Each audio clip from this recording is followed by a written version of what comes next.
Magnitude Araye. Abi? Yeah. Yes. So, dear friends and colleagues, my name is Oladele Ayorinde. I am happy to welcome you to the Organ House Concert and Seminar Series today. It's indeed a unique day, week, for so many reasons, which in the process of this conversation you'll get to know about. A lot is happening around us here locally and internationally, as you can see. So I am happy to welcome you to the Organ House Concert and Seminar Series today for this special edition. Of course, you know why it's special, because we are dedicating this to exploration of what we just listened to in the last 15 minutes, 20 minutes. The performance that you have witnessed is quite impressive, and also calls for a certain form of engagement that further elucidates or opens this particular phenomenon beyond aesthetics or enjoyment, to also see what this means for us, particularly in Nigeria, the music landscape, the history, and the choral music tradition in Nigeria.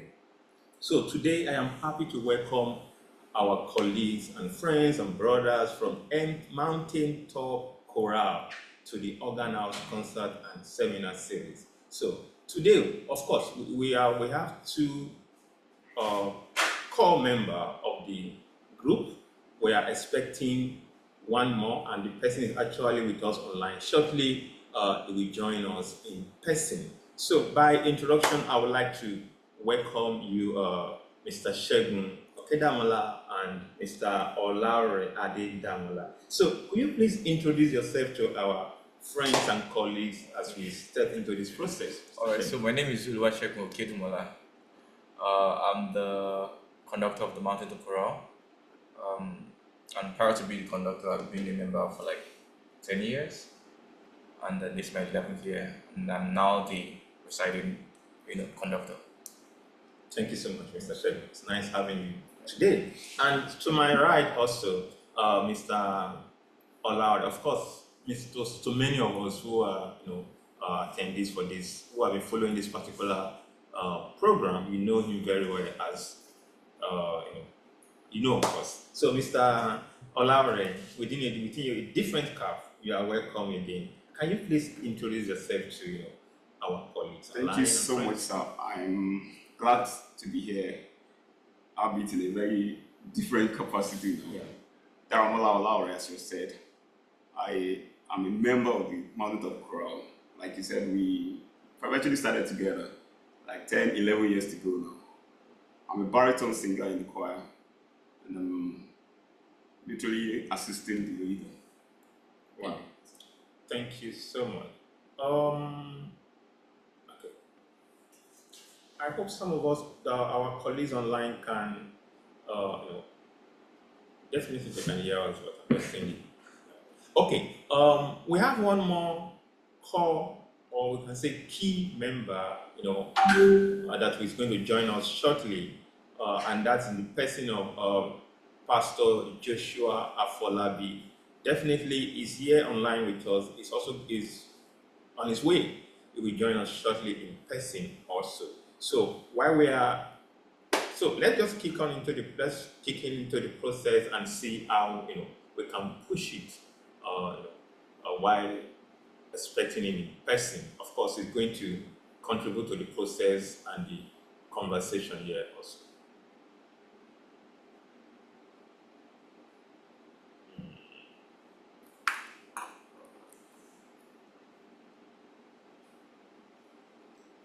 Okay, so as we start now, there is an interesting, as mentioned earlier, today's presentation and today's conversation is unique in many ways.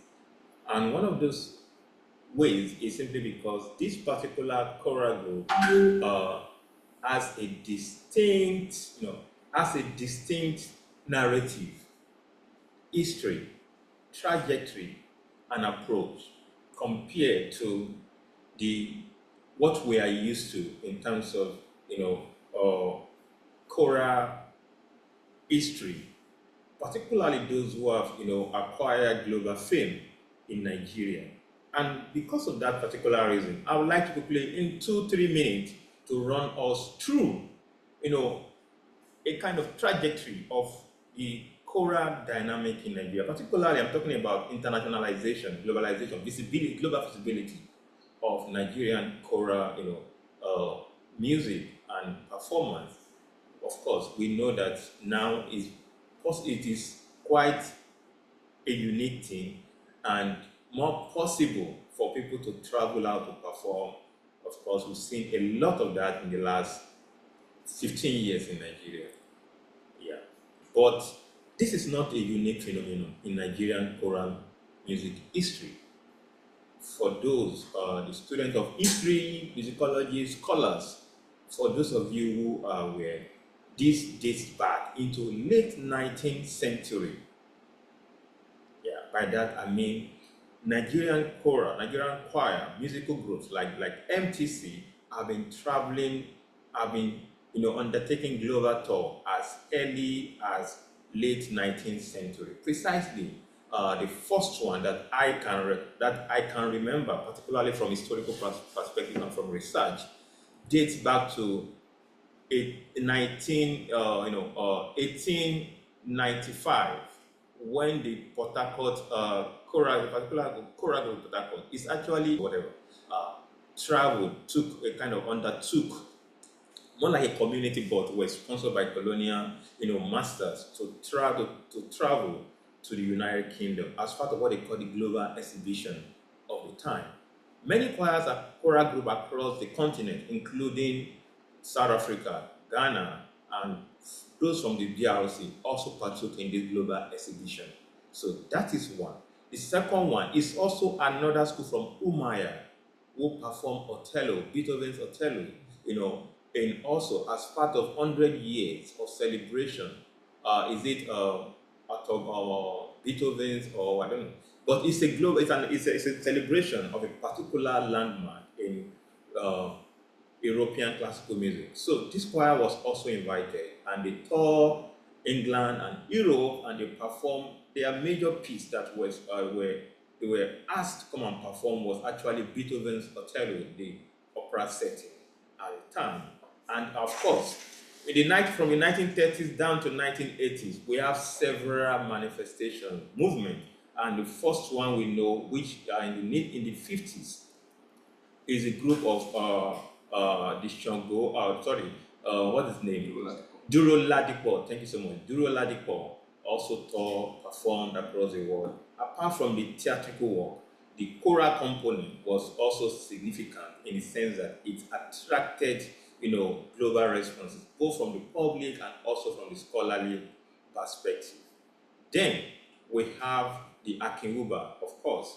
We have Akinwuba and the Elekoto group. In the 70s down to 80s, we have Akinwuba also did a series of tours outside of Nigeria with the Elekoto group until 80s, I think. Yes. Then also we have Olarotimi. Olarotimi also did quite a lot of tour with his work traveling around. But Olarotimi, of course, Olarotimi is known as a playwright, but Olarotimi is actually also a composer in the local context who stages musical opera with a full chorus, between the 60s and the 80s also. So, and these works are out there also. They are out there across libraries, universities across the world. So, then, also in the 70s, some of us will remember the world, what we can call the first world choral rendition, choir performance was what they call the global celebration of Beethoven Ode to Joy, Symphony Number 9. We know that Laze Kweme and members of what is then Lagos Choral Society traveled out of Nigeria to represent Nigeria. Part of this representative includes Laze Kweme, Emeka Nwokedi, and Ebenezer Omoli. This LPs is available, you can get it on YouTube. These three people perform as part of the global voices, more than up to 1,000 voices, I say, at the time, who performed Symphony Number 9. This is in the mid to late 1970s. Then in the 80s, of course, we know about the Steve Roll's voices also travel, and they won competitions also in Europe at the time. Then, of course, recently we've seen the likes of City Choral from Lagos. We've seen the New Wine Choral Ensemble from Abeokuta, and also they have a branch in Lagos now. And now, of course, MTC, and many choral groups across the country that have, that have had, that have, been around, and in terms of traveling around, performing and exhibiting Nigerian choral culture.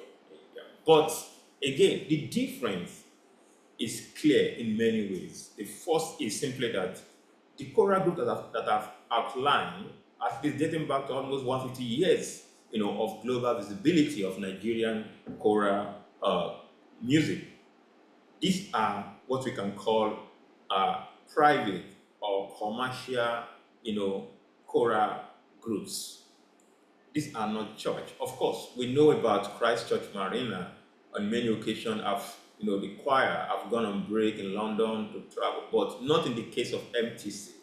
That's the Christ Church Marina case, trip to London, and it's a different case, but which is quite distinct to the case of MTC. So, who could say then that MTC seems to be the only known church choir that have had such global visibility, So, and that is why this conversation is so important. What is so unique about this group? Why do we need to pay attention to this group? And why is this group, challenging or pushing, or ways in which this group is pushing this narrative and redirecting established understanding about modern African choral music in Nigeria, and as of course also across West Africa and Africa. So let's go back to the details for today and the focus of today. So today I am going to focus on a few, it's as usual, it's a dialogue, it's a conversation which I am going to invite our friends from MTC to explain few things and again, when it is time, I will invite our colleagues online to also, ask questions, clarification ideas here and there. Thanks so much. Yeah, online we have one of the presenters for today, Pastor Joshua Afolabi. Pastor Joshua, do you want to introduce yourself just for a while and as we get into the conversation?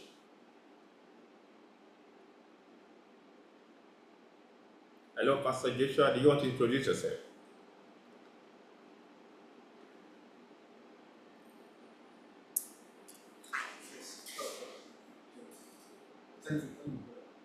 Okay, just hold on, please.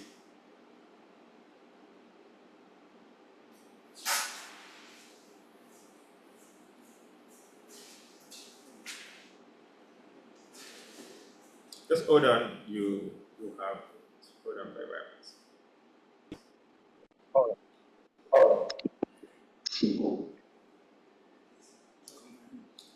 Okay, so Pastor Joshua, can you please introduce yourself to our colleagues and friends online? Yeah, I'm Afolabi Joshua Dewale by name. Although I'm a pastor in Mountain Top Chorale Ministry, and also a musicologist. I have my math.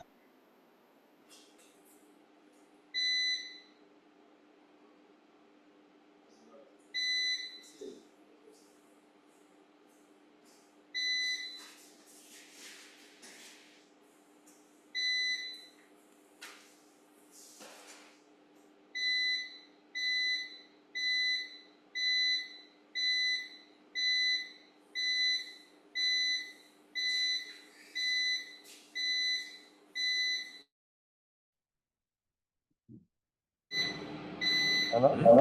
Yes, Pastor Joshua. Oh, thank you so much, Pastor Joshua. Thank you. Okay, I have a few questions for our colleagues here and also for Pastor Joshua. Yeah, and these questions are the aim of this particular conversation again is to see ways, in which MTC has, the trajectory to, of the group, and how it can open our eyes to different layers of, in terms of history of modern choral music in Nigeria. So I have a few questions here, which is would definitely be directed to, members of the MTC represented here today. So my first question, or what I want us to really engage in, is the first one is will be more like what we call a bit of history. Then I'm asking in the sense that what inspired the formation of MTC, particularly, and how has the choir's mission evolved over time, So that would be my first question, more of history. And let me direct this to Pastor Joshua.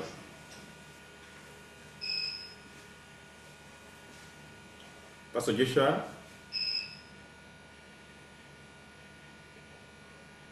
Hello? You can hear me?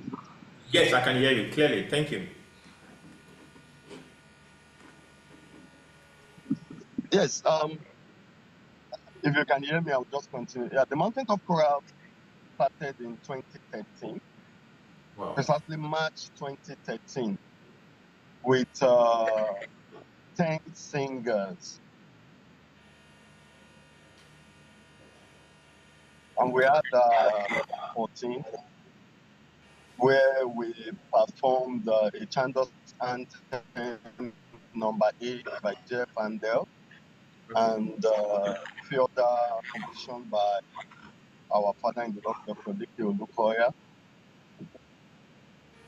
and some other popular works by other Nigerian composers like Dr. Ayorinde, several others that I can't mention for now.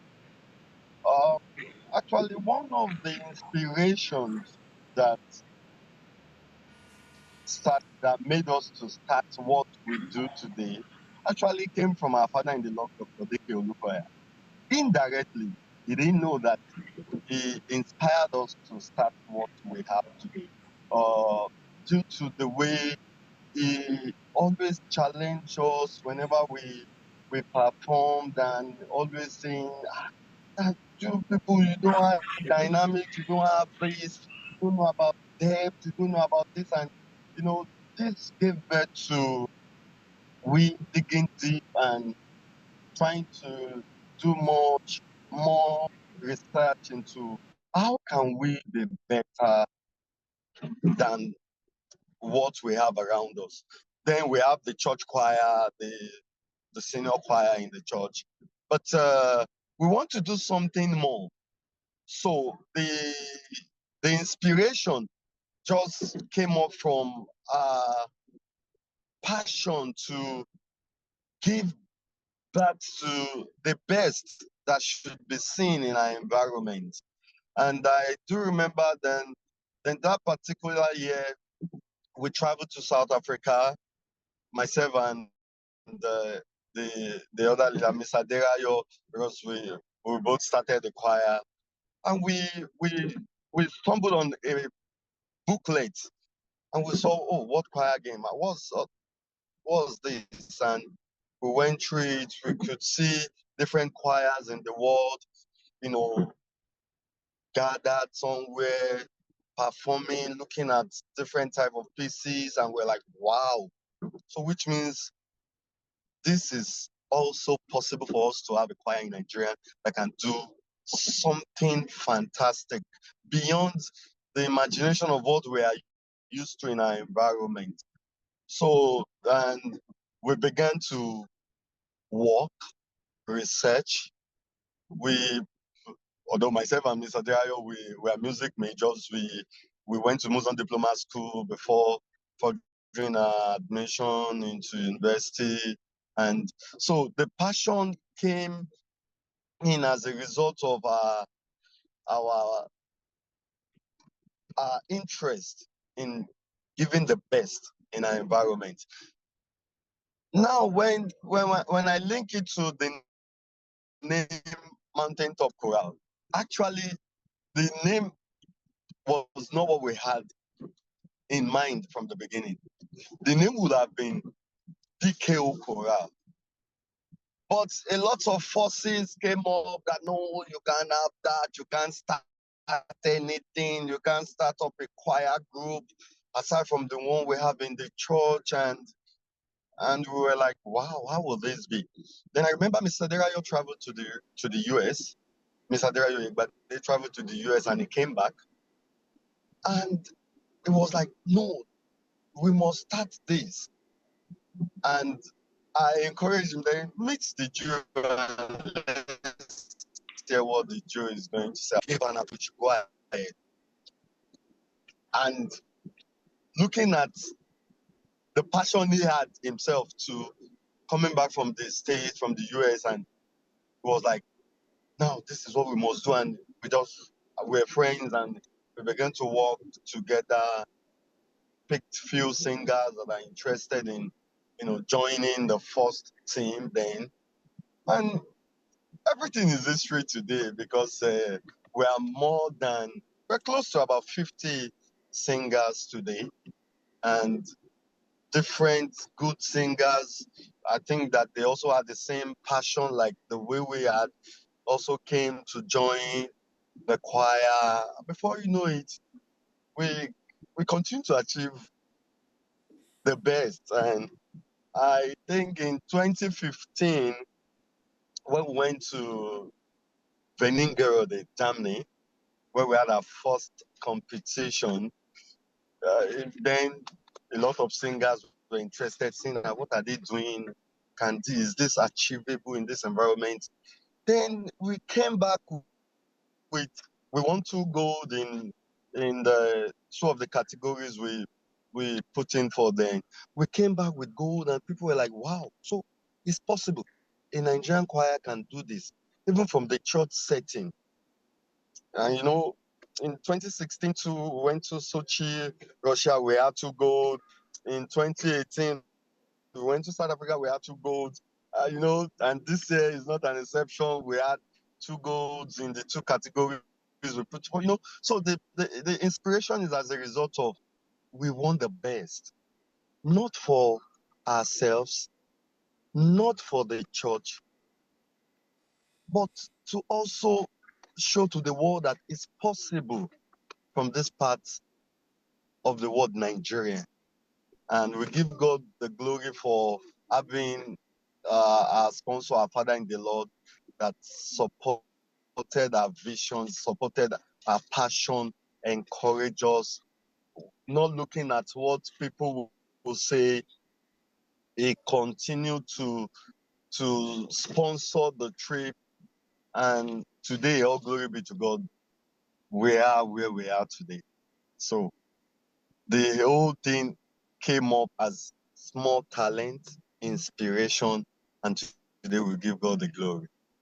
So I think my other colleagues, Mr. Olaore, Mr. Segun, they have more to say too in this light. So Definitely, I will get to them shortly. I just want to make sure let's finish this particular line and I will get to them. So I'm going to follow up with that with you with one more question or two per se. So the second one, my second question, particularly given your explanation now, is that how does MTC balance its spiritual roots with artistic excellence? I mean, what is the typical rehearsal process like, preparation, the rehearsal process for MTC, particularly at the initial stage, the beginning point? What were the process? What were you doing? How were you able to balance, preparation for performances with spiritual growth? We all know MFM, spirituality, salvation, deliverance. These are,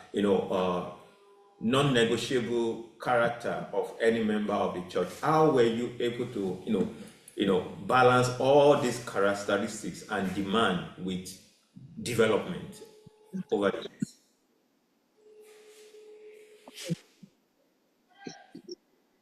Yes, I remember that at the initial stage when we started, we do rehearse in one of the small office Mr. Derayo Igbade had then, and several challenges came up,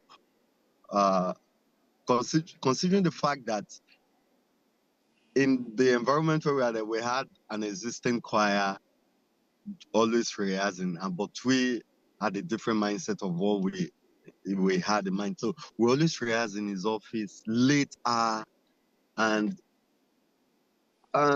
before you know it, the whole thing came up to people saying that something is happening there. And we felt, well, there's no need of hiding this again. If you're interested to join, come for auditioning, and we audition people.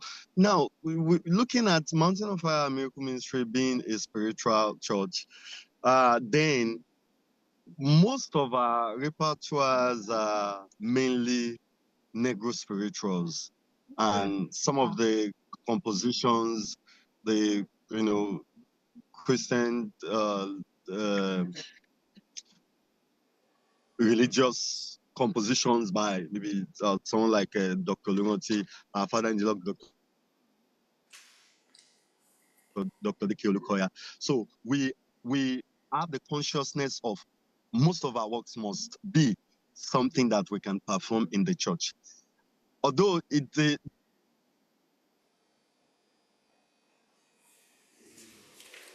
your network. Okay. Wait first. Let's wait for him. I guess that is the elephant in the room. The network thing in this part of the world, I think. Hello, Mr. Joshua. Pastor Joshua, are you there?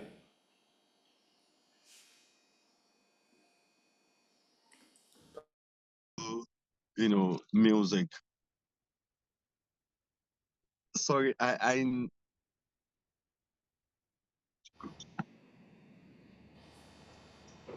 Okay, Pastor Joshua, we I think we lost you for a Mr. Olaore can continue from there. Sorry.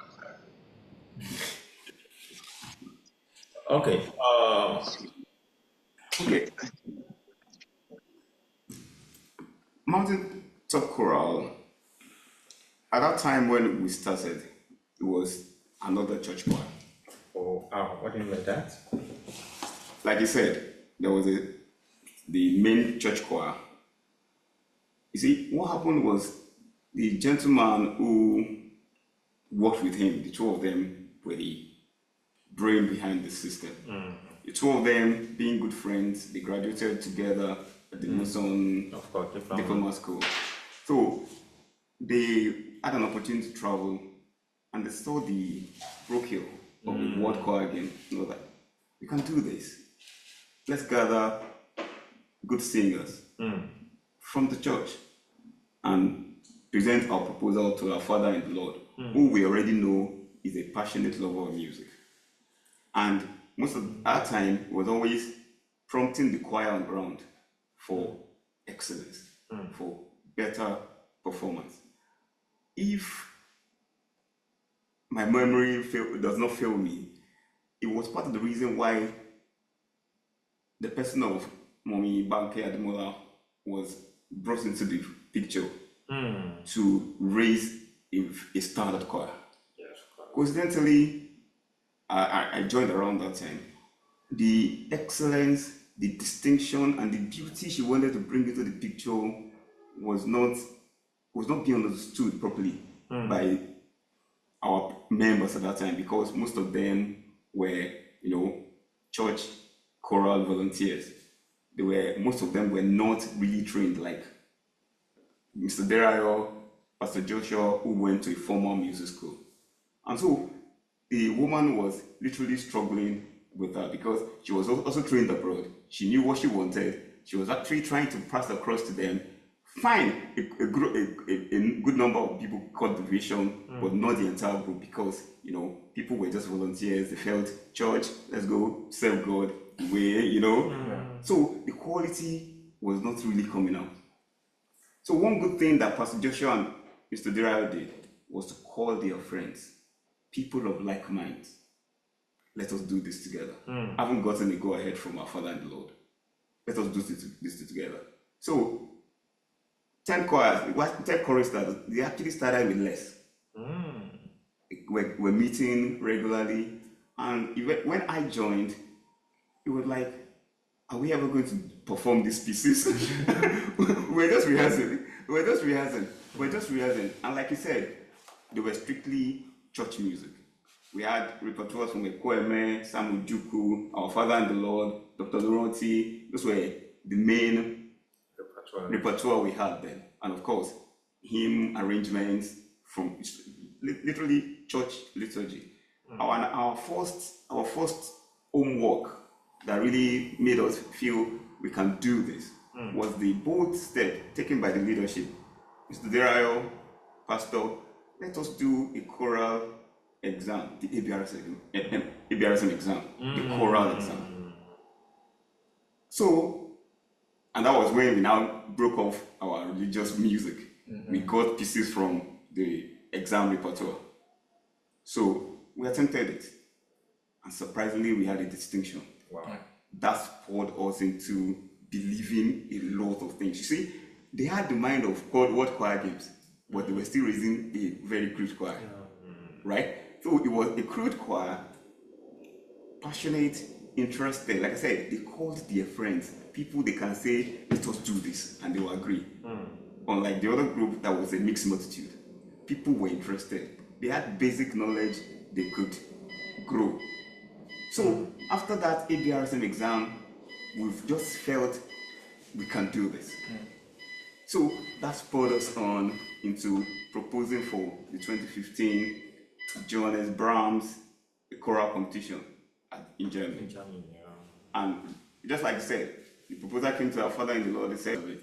So we got more people. That was after, that was after our first concert and that exams. We did the concert, then we wrote the exams, then we now started preparing for that. So that was how we started. But intermittently, it wasn't like the focus was not about competition going out. It was about raising the quality of our presentation in church.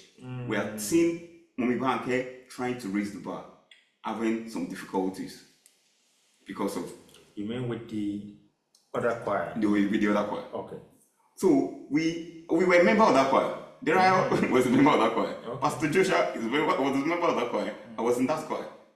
Do you understand? So we could feel her pain. We understood what she was trying to do. But because it was a large group, multitude of old people, volunteers, people who just felt choir was service to God. But she was quality, blend, diction, something you need to get trained for. Technicality, that's it. Technical nuances of each of the performance. You're performing the Negro spiritual is different from a hymn or a native hair or an anthem. So all of that, she wanted to instill, this is how you perform this is how you do this. But it was taking time. Really, the choir was coming up. It was taking some time. But Derayo and Pastor Joshua now brought this group out and they were moving fast. They were more on point about this delivery. And so it was still basically 90% church music. Our repertoire was basically, so our spiritual root was unshaken. But our interest was that quality, and that quality took us out to performing things outside church with competitions and the exams. So that was how it started. Wow. So by the time we went for that first competition, got a gold, that was when we now knew, and this is go all the way. 2015. Wow. Yeah, I also like to add that most people would think that because the group started in church, the group never performed or ministered in church, maybe until like 2015. Wow. Yeah. Started in 2013. 2013. We never. Like I told you, it was like, are we ever going to perform this piece? Yeah, because I remember I joined the group like a year after it was created, and then after I joined, I was coming from Ogun State, and that's the thing, shared vision. All of the 2 rehearsals that we have, I'll come from Ogun State, go back home, go back home. Wow. And so for that whole year, we didn't go anywhere. We You didn't didn't do anywhere. anything. In fact, Yes, our we had. first outside performance was at Mr. Darius' brother's wedding. Wow. Yes, that was the first time MTC sang anywhere. That's outside. Wow. So it has just been rehearsal. Imagine you going doing rehearsal. 2 years. So you've literally prepared for 2 Literally years. incubating. Yes. Yeah, for The 2 group. years. Yeah, outside of their first year anniversary that they did their performance, but then after their anniversary, we had more members. More Yeah, so it had grew a number of like 20 something, and then that December 2014 was the first performance. Wow. And I can still remember John Ruta's "This Is the Day," This is the day. and then Dr. Lawrence's "Oshio Jason." Polongo. Polongo, not Ocean. Yeah, Those are the 2 pieces. 2 pieces. Wow. Yes. So that was just like, okay, where are we heading to? We just know that we're going somewhere. We didn't know. Somewhere in Abule. That was when the wedding was held. Yeah. So we just got into the bus, and that was the first time we sang outside church. Wow. Okay, this is quite impressive and interesting. So, the other question, it can more like a follow-up also on this particular point for me is also the fact that, let me see. The other question then for me would be, of course, you shared the first performance, the dynamics that shaped, the process that went into that, product, that first performance. So then, can you share a key turning point, or can you call that the turning point in terms of the journey to this locally and international recognition? Can you say that is the turning point or something? Maybe not yet. I think it was the exam that was the turning point. We were rehearsing and we thought the quality in church was standing out. Okay. Right. So for church level, we were happy with ourselves. But we didn't know what it was outside the church. Then we attempted that ABRSM exam, choral exam. And we got a distinction. It was the first time we were doing something literally secular. What are those pieces? The gypsies. That was the most challenging thing. Yeah. The gypsies, and then I think it was some of And the this song of the Jewish something. yeah, from Nabucco. Nabucco. Some chorus from Nabucco. Chorus of the Jews. Yeah, So those were the pieces we had for the exams. Downward And Lord. when we downward Lord Awesome. Purcell. So by the time we came back we got a distinction. We even took part in the concept. Amapata High Scorers concert. Yeah. High Chorus concert. So that made us just got that belief. We got that belief that we can go anywhere with this quality, right? And we have this backing from our father in the Lord who felt just go ahead. Each time we package the proposal and he just approves it. Wow. So that backing and the fact that we thought this fledgling quality is something we could capitalize on. And that was all. So more good singers were coming in, so it was swelling. And I must commend the leadership because at that time, some of us have been to places, but the quality they really brought to the table was top notch. Like I said, we were young people looking for additional challenges. That was it. Because some of us at that time went to Muson too, after the leadership, went to Muson and got more training. And we came back to the choir. So it was our interest for quality, just like our father in the local literally pushed us into. And so that was I felt it was the exams. Having passed that exam, I felt what? Let's give it a shot beyond this place. But for me, from my own point of view, like as a member, then I think one of the things that I feel like was like a big break for me as a singer in the choir was the Negro spiritual in Russia.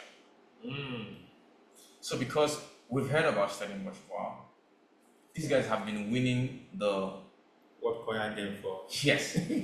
like in succession, if you check the history, the Of ranking, course. 4 times or Yeah, 4 or 5 they're times. still on 5 top times, now. five. They're still on top Yes, of ranking. yes. That's John Friday. Even though like it's been like how many years and they went for any competition. And so when we were both in the same category, Negro spiritual, just super. Just 2 of us. Yes, I feel like that was the big break for me. Okay. And this is 2016, right? This was 2016, yes. 2016. And Well, then just coincidence that only two. Only two. Only you, two. Yes. Stellenbosch MTC, and and Stellenbosch. Stellenbosch. Wow. And so we performed, and then because they had large number of choir, so we were the first to perform. Usually you don't get to hear your competitor. You be in the warm-up room, Yes. preparing while they perform. Yes, but because of their number, to take them so much time to go from the warm-up room, so they said, okay, you guys should just arrange yourself at the back Behind the stage. So they had the They opportunity were to listening to us. Okay. And so it was after the competition, at the award ceremony. You could see the fear in them. Wow. Whoever they call first Means you are not the You winner did of that that. competition. Wow. And so when our name was called, I think we had 80 something points. Then they already knew. But that was not my own break. What just encouraged me was the fact that they were talking about Mountain Top Chorale. In fact, while we were singing, some of them were already crying at the backstage. Wow. so. Yeah, and it wasn't that we saw them. Stellenbosch choir. Yes, it was Stellenbosch choir. part of the members that we related relating with. with. We were not like, oh, some of us were You just guys. crying. In fact, when they got to South Africa, they were like, while they were in transit, we were still talking about who is this choir? Do you understand? Who is, because that was our first time of competing in World Choir Games. Yeah. It was just only Always always like, competing with the and champion. yeah. That was the For me, number one choir in the so world. for me, I was like, for you to put so much fear Into in the mind of these these people. yeah, that means what you're doing is not that It's small. good. All right, and so they said we were literally talking about you guys till we got to South Africa. And for me, I thought that was like the big break. At least as a singer, like, okay, we're doing this at this level, and I think it's a good experience. Wow. Yeah. Wow. Thank you so much. Then, let's move on quickly as we just explore the other area. Then, let's go into some technical details. Technical, artistic performance, aesthetics details now.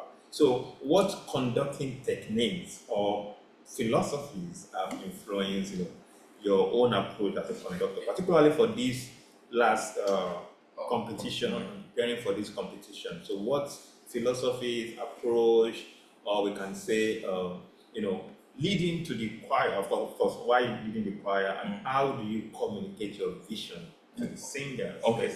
One of the first things I tell people sometimes I like about Mountain Top Chorale is that for us, I think one of the things that has made us survive these years and gotten to where we are at now is the fact that there's been a system of some sort. Because system, structure. System, like a system in terms of structure. Yeah. Alright? Because this choir in itself has gone through 3 conductors.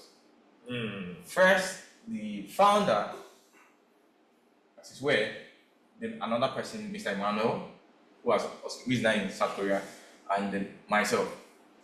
So imagine that the first conductor, who is also like the founder or co-founder of whatever was called it, has gone. In most choirs, check them. When the person that started the choir leaves, what becomes The vision of the vision. do you understand? And so for me, that's what I tell people, that look at them to see if the person that was leading at the time, they had to go further and all of that. If the person that caught the next person that succeeded in didn't also uphold or didn't catch the vision, then we would have just gone and nobody would hear anything about it. But because there was already an existing system or structure, we were able to move on. And then when this other person left, and I came into the scene. And so, though there's a structure, each of us also had individual visions. I'd been in the choir for 10 years. I'd gone to 2 of the competitions prior to this one. Wow. I didn't go to South Africa because I was graduating from school and all of that. But because we had a vision. And so, the choir had gone through 3 conductors. So for me personally, most of my influences are American based. So sorry. So sorry. Like, You Yes, don't need to be like, apologetic. Yes. So, because I've been privileged that most of my singing teachers have been from America, and then my conducting mentor is also from America. One of the things that I saw when I heard of this choir, the Olean choir of Auckland University, at the time it was under the baton of Dr. James Ferdinand. This guy was exceptional. There's a competition in Wales, they call it the Llangollen Pavarotti competition. Okay. So it has different dance, music, and all of that solo competition. And when I saw the video, I was like, who are these guys? Obviously, we know that Oakwood is HBCU, certificate black Of course. university. And so when I saw them, I heard them like, no, this is out of. In fact, I had always adored Stellan, but when I met this guy, when I stumbled on them, I'm like, no, these guys are the hots, you know. And I took time to listen to not just that competition, but to most of the performances given in the school, and I saw that they blew my mind. Wow. And so I went further to see like, who is this guy himself? What are his philosophy about raising, upholding excellence in choral singing? Then I discovered that he's also an addict of excellence. And so I saw that he was able to. There's one of these video I saw. He was giving a talk on choral conducting and all of that. He had his choir there, and he was talking about how we can cross. We have what we call cross culture, all right? But this is cross genre. Okay. So there was this ACDA. ACDA is the what they call it? Association of Choral Directors. This has an ACDA in America. And so they usually go for those events and he invites them. And they did a particular Bach song oratorio. And he began to explain what was driving the melisma they were singing, such that it was jazz that drove all of this melisma. And it was not just just like we already know, pa, pa. And so he said it was a swing.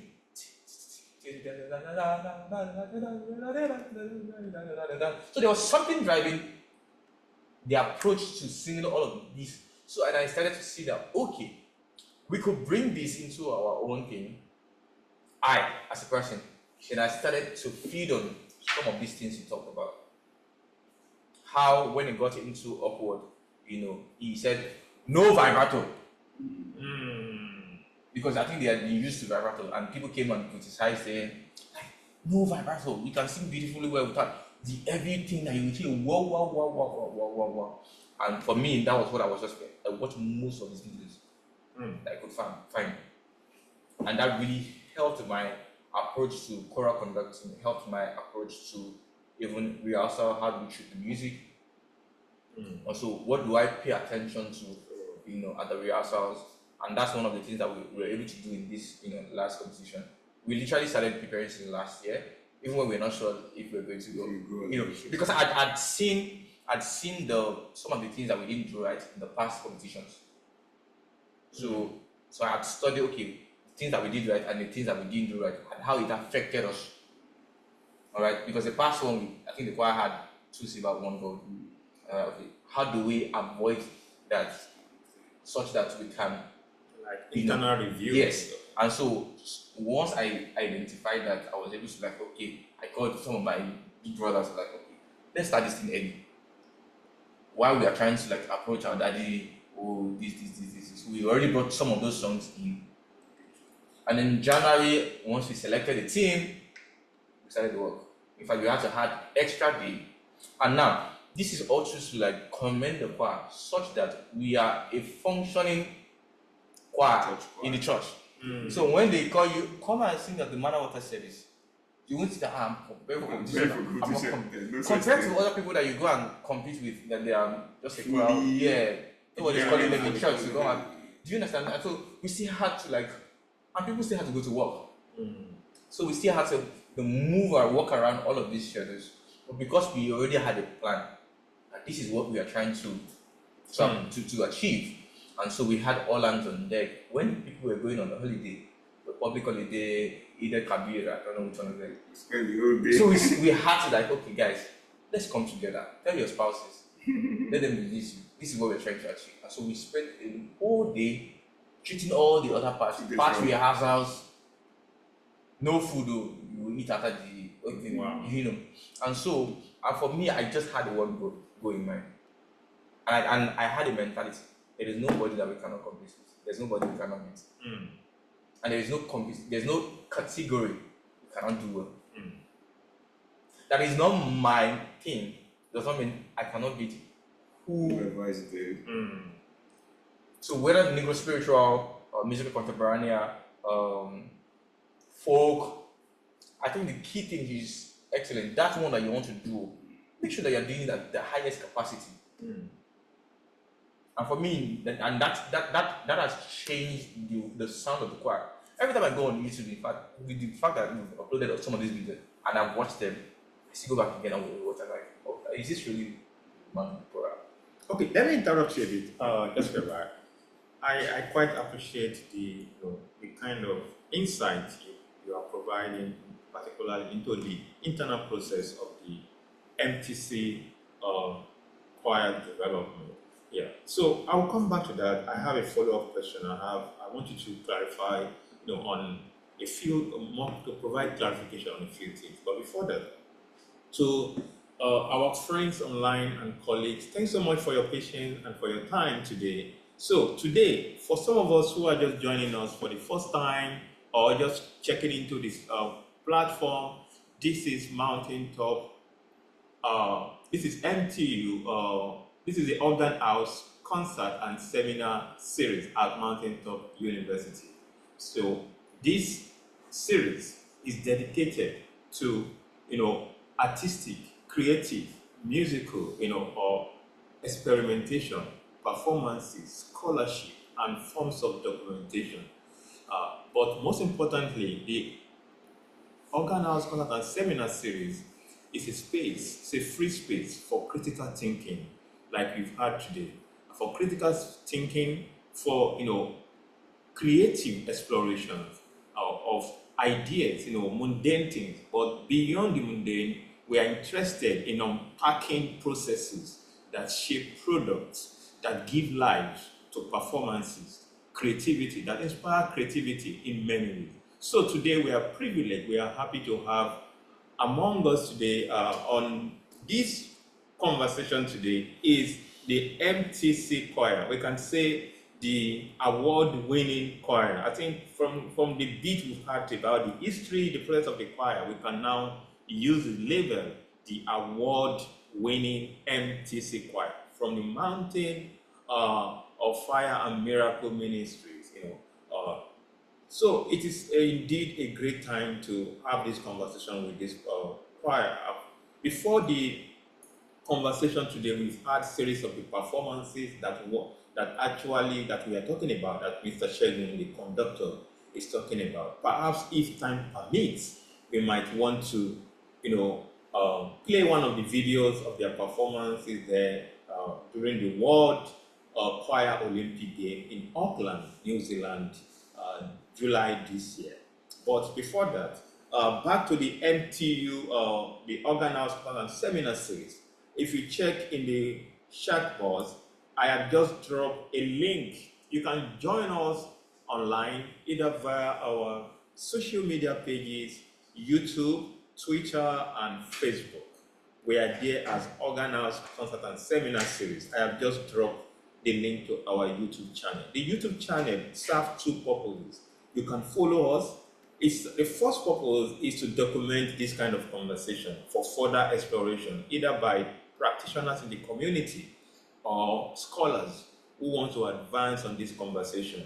So this also dovetails into the ongoing project at the Organ House, the music department at Mountain Top University. We are currently engaging, we have an ongoing project on documentation and digitization of Nigerian music cultures, particularly like what we are discussing today. So what we are doing, we are taking this back to almost 100 years ago to curate, document this development process, and because this is very important. We live in the age of technology, AI. So if we don't do this, No one is going to do this for us. So this is one of the reasons and the context for this kind of conversation is to document. The other essence of this project is simply also to provide access to this kind of conversation, insight, knowledge to the world. Yeah. MTC is known through via its performance across the world, but we also need to push it beyond the categories of people who follow the world choir game. We also need to push it beyond into the global public space, for what it is, and also to let people in Nigeria know that this kind of work is going on. So you can join our YouTube page. Like this conversation, we are going to upload on that YouTube page. We have initial conversations and series of recordings in this light on different topics, different ideas, different mode of presentations, seminar, scholarly, artistic, in interviews in different ways. Please check the link, follow us for more ideas, and you are also free to take advantage of the link to whatever you are working on. It's also a space for resource for Nigerian scholars, African scholars, and scholars across the world who are interested in conversations or artistic exploration performances from Nigeria and Africa and across, of course, the Black diaspora communities. So please, I just dropped the YouTube link. Kindly follow us. So let's come back after the important announcement, because some of you might not know that this is happening. So I have to. So back to your point. Now, I've seen, in the last few weeks, I was social media pages about the performance that won you gold and the accolades at the World Choir Game. So I've been asking myself, okay, what in the rehearsal process, for instance, what were the processes? Let me just put it in a more, I'm interested on perhaps our colleagues online will be interested in what ways, how does the MTC approach, particularly to vocal technique and teaching for its members, and what methods of exercises have you, used or using, in terms of grooming the choir, and which has been proven effective for, that is one, that is for you actually. But what I'm interested in from your own end, what are the kind of decisions that shapes your, interpretation as a conductor? What are decisions? There are times you are conducting, you are performing. There are things you do that just come within a slight second and makes a huge changes, a huge, difference in terms of what has been happening in the next 4 minutes. And that could be the turning point and, the selling point for that particular performance. Okay. Yeah. Do you have such moment, and what are they? Okay. One of the things I do is that at the initial stage of learning the music and doing all of that, I just leave the choir to do whatever they want to. Mm-hmm. Yeah. Oh. just keep singing it. Just learn the rhythm right, learn the pitch right. And so once we move past that stage, because if you are trying to give them how to interpret the music at the initial learning stage, you're going to just frustrate yourself. Mm-hmm. All right, so what I do is that fundamentally, let's stay on the things that are needed at that particular time. Learn your pitch right, learn the text right, learn the rhythm right. So once we move past that stage, what I do is I record the rehearsals that I know that, okay, now at least gotten to like 70% of knowing the text, getting the rhythm right, the pitches are correct. And so I go listen to the recording, then I look at the score in my head, and that's what every choral conductor must have a very creative mind. Creative mind, and a mind that can imagine, that can go far. Definitely. Do you understand? Because not so many people sit down. In fact, let me go back to this, my indirect mentor.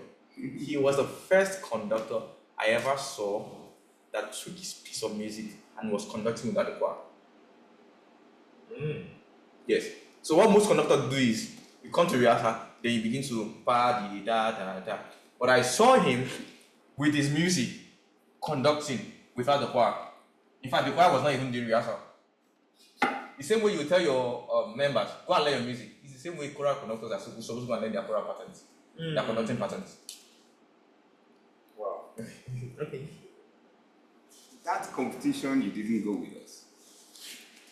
Coincidentally, his choir came to South Africa and they sang after us. Oh. Again, we were both waiting for our turn behind the stage. So we even greeted them. I didn't know him. Maybe if you were there, you were like waiting. This gentleman, I just noticed he stood apart. He didn't felicitate with all of us. We were greeting everybody, you know, it's always a social group. Yeah. So he stood aside and was still looking at the piece and was doing that. Okay. I was like, at this stage, that was my own mind. At this stage, are you still trying to cram something? You were going on. But coincidentally, I was shocked when I had the results at the end of the day, and they were the champion of that category. Wow. Of that category. So I met the man.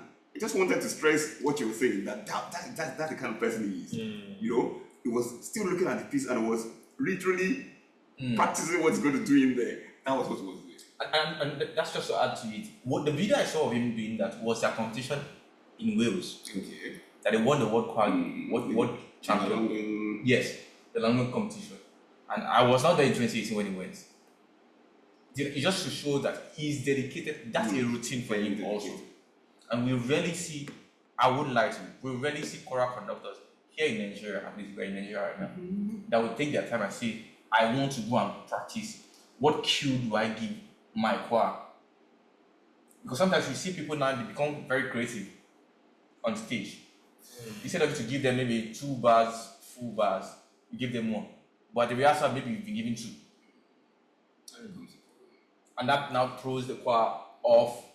So, but if you had structured, guys, and this is one of the things I also learned from Dr. Laurenti, you know, when he was, because we premiered his work, and I was like, Shegun, and I was like, a week before we left Nigeria, Shegun, if I were you, I would just give the choir 2 bars, 2 full bars, and because I think that I think that it will establish the tempo, because his work also had like different change of tempo. So, and I caught that, I held on to that, and had to use that.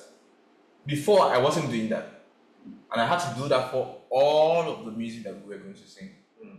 Okay, this one I'll give you 1 full bar. This one I'm giving you 2 to establish the tempo. And that really helped. People were prepared that this is what he's going to give us. He won't give us 3. It's 2. And he won't give us 1. It is 2. All of these structures are needed. But sometimes we think that they're not important now. I'm going to the conductor, they should watch me. Yes. That's also to say that don't make everything mechanical. That's his forte. Even in the forte to piano, let there be such like a wave in sound, such that if I have a forte that is going to piano, how do I do that? It doesn't sound too distinct that I cannot say, they sang forte there, they sang piano there. That in between the lines into the forte, there's such a deep crescendo into that. That even the audience sometimes might not be able to distinct, but I heard loud there, but what now happened in between that moved them into soft? I don't know. And that's why I say, like, we as choral conductor, I'm not the best of the best choral conductors. I have like people that have gone ahead of us and all of that. But I'm saying that how do we even move this thing beyond what we have been used to? And that also goes as far as how do we select our music? That's another stage. Like, you are going for competition. I know MCC is not a choir set for competition. So, we created this group for competition. And so we didn't put so much pressure on ourselves. Even 2018 was the last time MCC went for competition. So for the next 6 years, there was nothing happening. We were very busy. And we're still very busy. Church. Yes. And we're still doing our assignment. Because if it was just only competition, then we would have been disappointed that, oh, after 2018, when nothing was happening this year, guys, we won't have rehearsal today until next month. No, you will still have, except there's a genuine reason why we shouldn't have a rehearsal. Sunday morning, people were still coming for rehearsal. And that's one of the things that we talk structure, system. Structure, system. Wow. Okay. I'm going to get to you right now. For some of us who are joining again, this is Open House Concert and Seminar Series at Mountain Top University. It's been an interesting moment so far with the directors, conductors of the MTC. We now call them the award-winning choir. Yeah. So to you now. And also, please remember that shortly we will open the platform in case you have questions, you have contribution. Please get ready for that. Thank you so much. So let's go back to you. You want me to ask the question again? Please. Yeah. So the question is simply about how does the approach in terms of vocal techniques, for the choir, what is it, and training, for the musicians, affected, or sorry, let me put it very well. How does the MTC approach to vocal technique and training for its members, and what method or exercises have proven most effective? Yeah. I want to start from this philosophy Okay. that he mentioned, or that you brought up in your question. From those founding leaders, Yeah. I learned a lot from them because at the time I joined, I was just fresh from school. I was just another interested. So it was a learning process for all of us. I realized some of the things that were literally philosophical to them because of the church setting that we have. And the prompting, I later got to know that was where the prompting came from our Father in the Lord. We were always emphasizing expressive singing. You could sing, yes, but you need to pass across the message effectively as well. So and anything that will help the expression, right from the voice to gesticulation, facial expressions, and of course, the movement, the ambience around it, not just the lyrics. Everything was considered.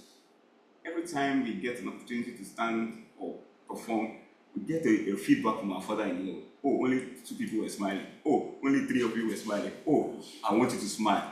He was still saying it 2-3 days ago, right?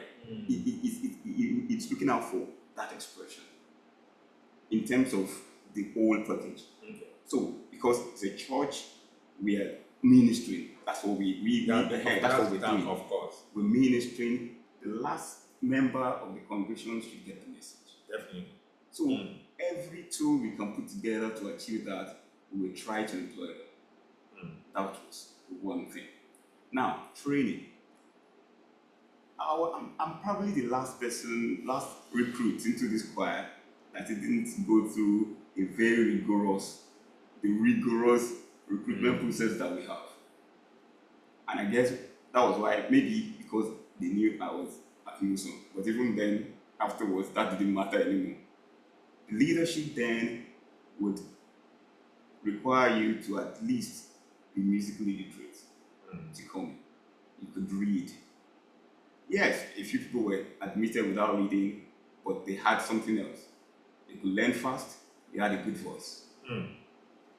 So you needed to be able to read this course. Because, like you said, the first concert, we did the whole of Chanda something. You needed to be able to read Handel. You needed to be able to read Handel. All the solos, all the chorus in it was performed. The full one. And we added some native hair as part of that first concert. So you needed to be able to read the music.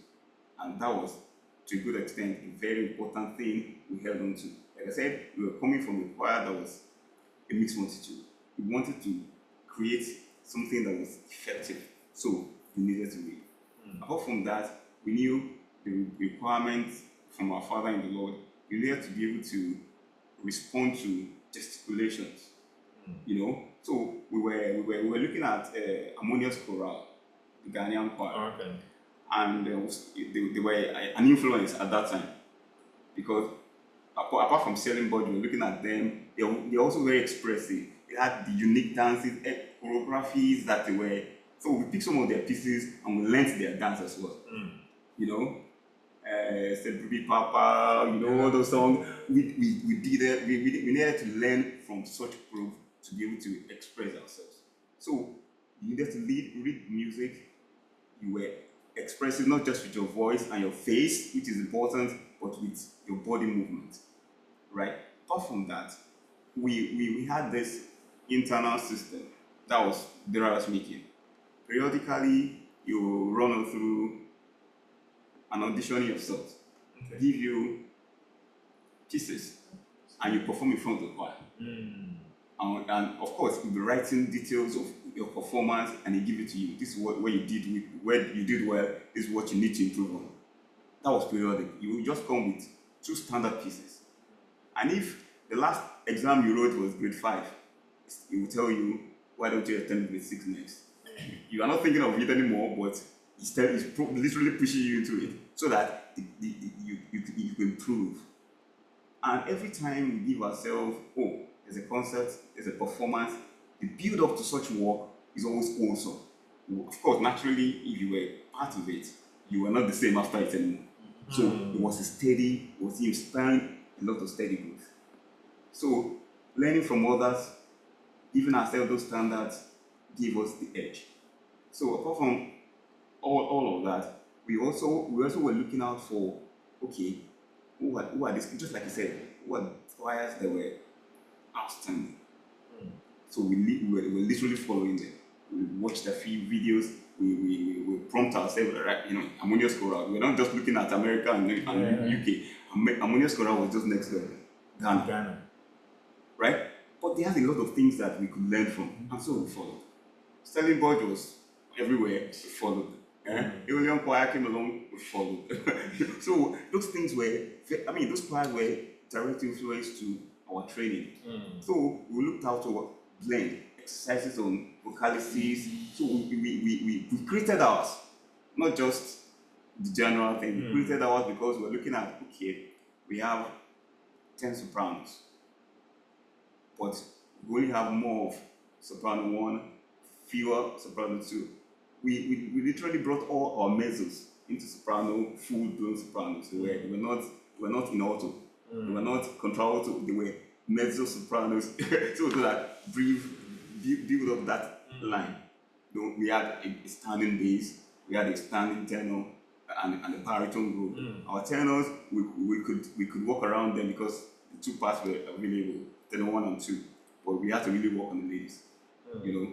And over time, because of consistency, people stayed. Of course, people had to go when they had to go. Definitely. But people stayed. The quality started coming because it became a practice. There was nothing that was happening that would stop our two rehearsals per week. You could hardly break it. Yes, one thing maybe. Especially like the organ house program that we had. Okay.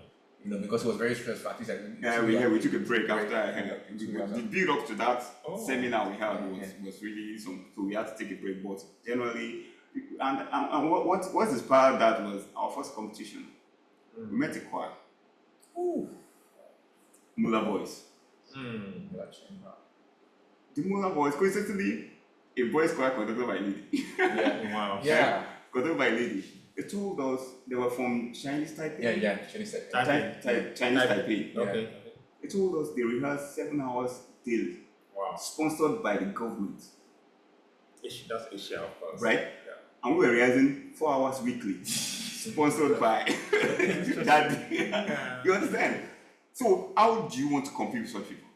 They were the best in that competition we attended. But it was a cue from us that if you're going to go into competitions, this is what people are doing. Rehearsals is not negotiable. So it was, outside Nigeria, we normally see commitment, consistency, which may not be our practice here. Any small rain, you want to go home. Any small son, you want to go home. But it became a different thing to us when he came back. I was like, oh, if we're going to have competitions, these are the people we're meeting. 7 hours daily, and we 4 hours weekly. Wow. Hello. It's not to be compared.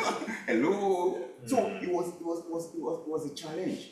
That are you going to be able to compete with those such people? You don't play with your rehearsals. So we were consistent with it. A gentleman came to join us, and after the first rehearsal, just the first rehearsal, said, it's not where I'm coming from. This doesn't look like where I'm coming from. And he's a member of the choir, he's in the church choir, he has been there for quite a while, and he was shocked that, wow, in this same church, what is happening? So the philosophy, the rigorous training, and the commitment, consistency made a lot of difference. Like I said, the gentleman is, I always give him that credit. Yeah. He called the people like his friends. So he could talk them into, let us do this. Let us do this. Let us do this. And because, like I said, a system was created, everyone who was not in that original purpose came to fit into the system. That's what they were doing that brought them results. So if I'm going to be a member, people came and left immediately. Yes. Immediately. Immediately. Some people came, left, and went to have a rethink. Okay. And then now came back to stay.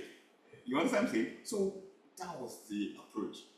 So vocalises was important. We give every part. In fact, we'll tell you there's a baritone, the two baritone. If the baritone are splitting, this is where you belong. Oh, the soprano, if sopranos are splitting, this is where you belong.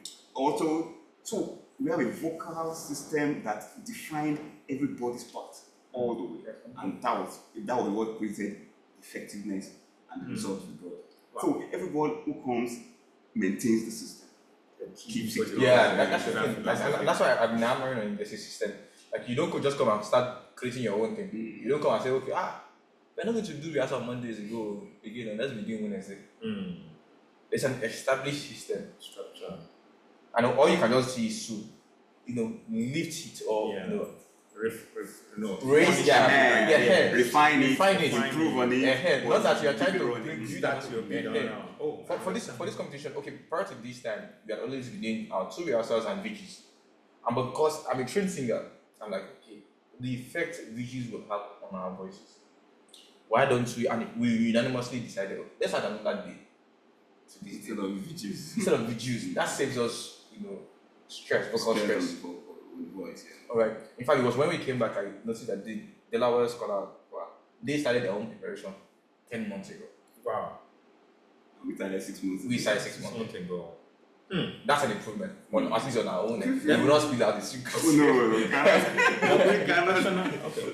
Thank you so much. I quite appreciate this kind of insight and the ways in which you are furnishing us with this information, particularly internal details in terms of critical ideas, approach to training and technical details. But do you think the global emergence of MTC could or might have influenced Nigeria in one way or the other, particularly the choral landscape? Do you think it has any influence or is going to influence the choral music landscape? Definitely it cannot but be influential. It will definitely be influential. One, we said we attempted an international exams. We all got a distinction. So we can do this. First competition, we got a gold. So we can do this. Second competition, we got 2 gold. So we can do this. That trajectory of realizing success. And there's no foreigner here. We don't mind if you want to join us, but up to now, there's no foreigner yet. So a full Nigerian choir attempting all this, and so an average choir elsewhere who is committed to excellence, right, can also achieve the same thing. That's the narrative. Yeah. And that should instructed to anyone. Oh, can you do the homework? Can you go the org in Nigerian choir? And I think just to buttress his point is also, well, I know we played Oh Praise the Lord, and I think it's one of the I was so challenging. it was the challenging song that we did for the competition. And there's been this narrative about African choirs, and I'm saying African choir, not the white South Africans and going to the Africans. Black. Yeah, and then there's this notion that they say, oh, you can't perform the Western music like the Westerners. I'm like, I bet to differ. For me personally, this is just my own perception. And I like, and every time I listen to that recording, if you don't look at the visual, you wouldn't know it was a Nigerian choir. I will tell you. At least in my own mind, I believe so. Because in all of its delivery, and I'm not saying that we did it at the highest, the apex, but I'm saying that even with the hard work and then the everything that we put into it, I'm like, this. If anybody still hears this, they wouldn't believe that this was sung by a Nigerian choir. And this is not so hyped book. I'm just saying that even if I'd heard it from another choir in Nigeria, I would have still given them Same appreciation. the accolades. I'm saying that we can move beyond our limitations. We can move beyond our limitations. Because sometimes our mindset limits us a lot. We are not ready to explore. We're like, let's just do our African music thing.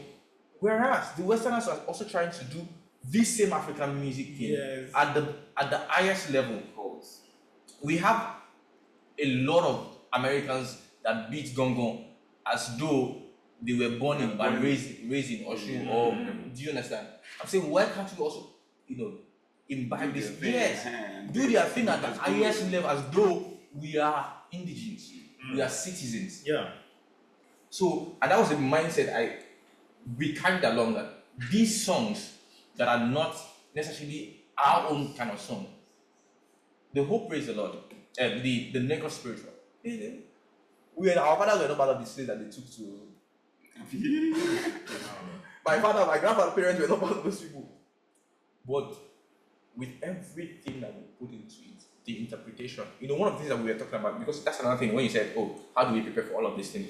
It was that sometimes we just come, okay, because they are more around the Bible line.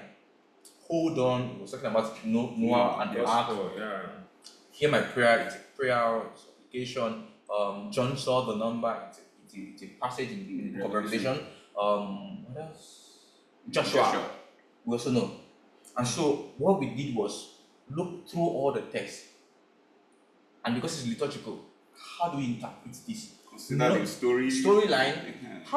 What does it mean to you as the singer? That's one part of it.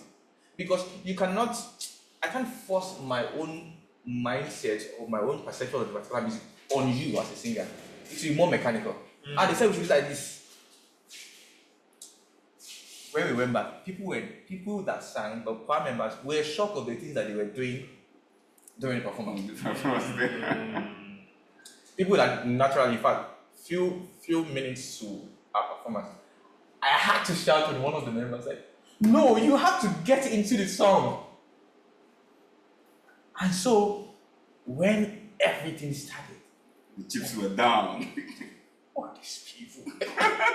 And the picture also helped us. The picture gave us a very good feedback. There was someone that was so dramatic, and then the photographer took redundant. And I'm sure that when the person saw the picture, like, was I the one that did this? It was because they are self-aware of what the song is talking about, what the song was trying to pass across. We sang Hear My Prayer.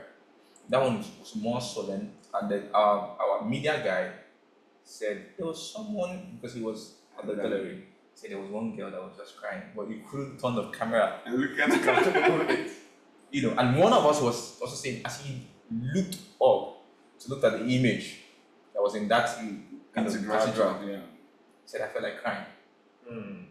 If you yourself singing the song felt you can that much, that means you can transfer that to somebody, definitely. And that is not what I can tell you about You need to experience it. Of what you're experiencing. Of course. Through your knowledge of what the text is saying, what the music itself is saying. Definitely. Mendelssohn wrote music without words. And so without the text, what does this mean? These speeches, what are they saying to me? And he's still talking to people. Yeah. And so when I now add the text to it, then it brings Now things more lively. Definitely, I agree with you. Yes. One more question, then we'll invite our colleagues and friends for questions, addition, and other forms of, anything you want to ask or you want to contribute to the conversation. Definitely. Let's ask one more question. Let's have one more. So now, the award-winning choir, as I'm going to be calling, I'm going to refer to you from now henceforth. Yeah. So looking ahead, that's first layer. What is in just one word? Looking out toward. Looking ahead. What does the future look like? What does the future look like for the choir, for MTC? We've been coming this 11th year 11th year.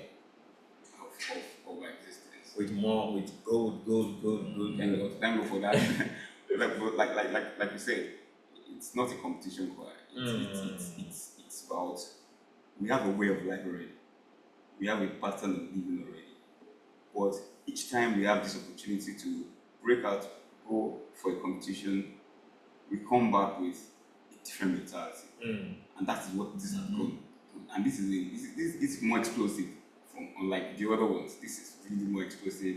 Thank God for all the accolades and all that happened. Yeah. So I see going forward as maintaining that excellence. Going forward as breaking the frontier of, okay, we have come this far. What is the next level? Some of these are mentors. We've not caught up with them yet. So we have not seen ourselves as the right. No, we have not. Like I said, just 3 days ago, our father-in-law was still telling us, you're still not doing this right.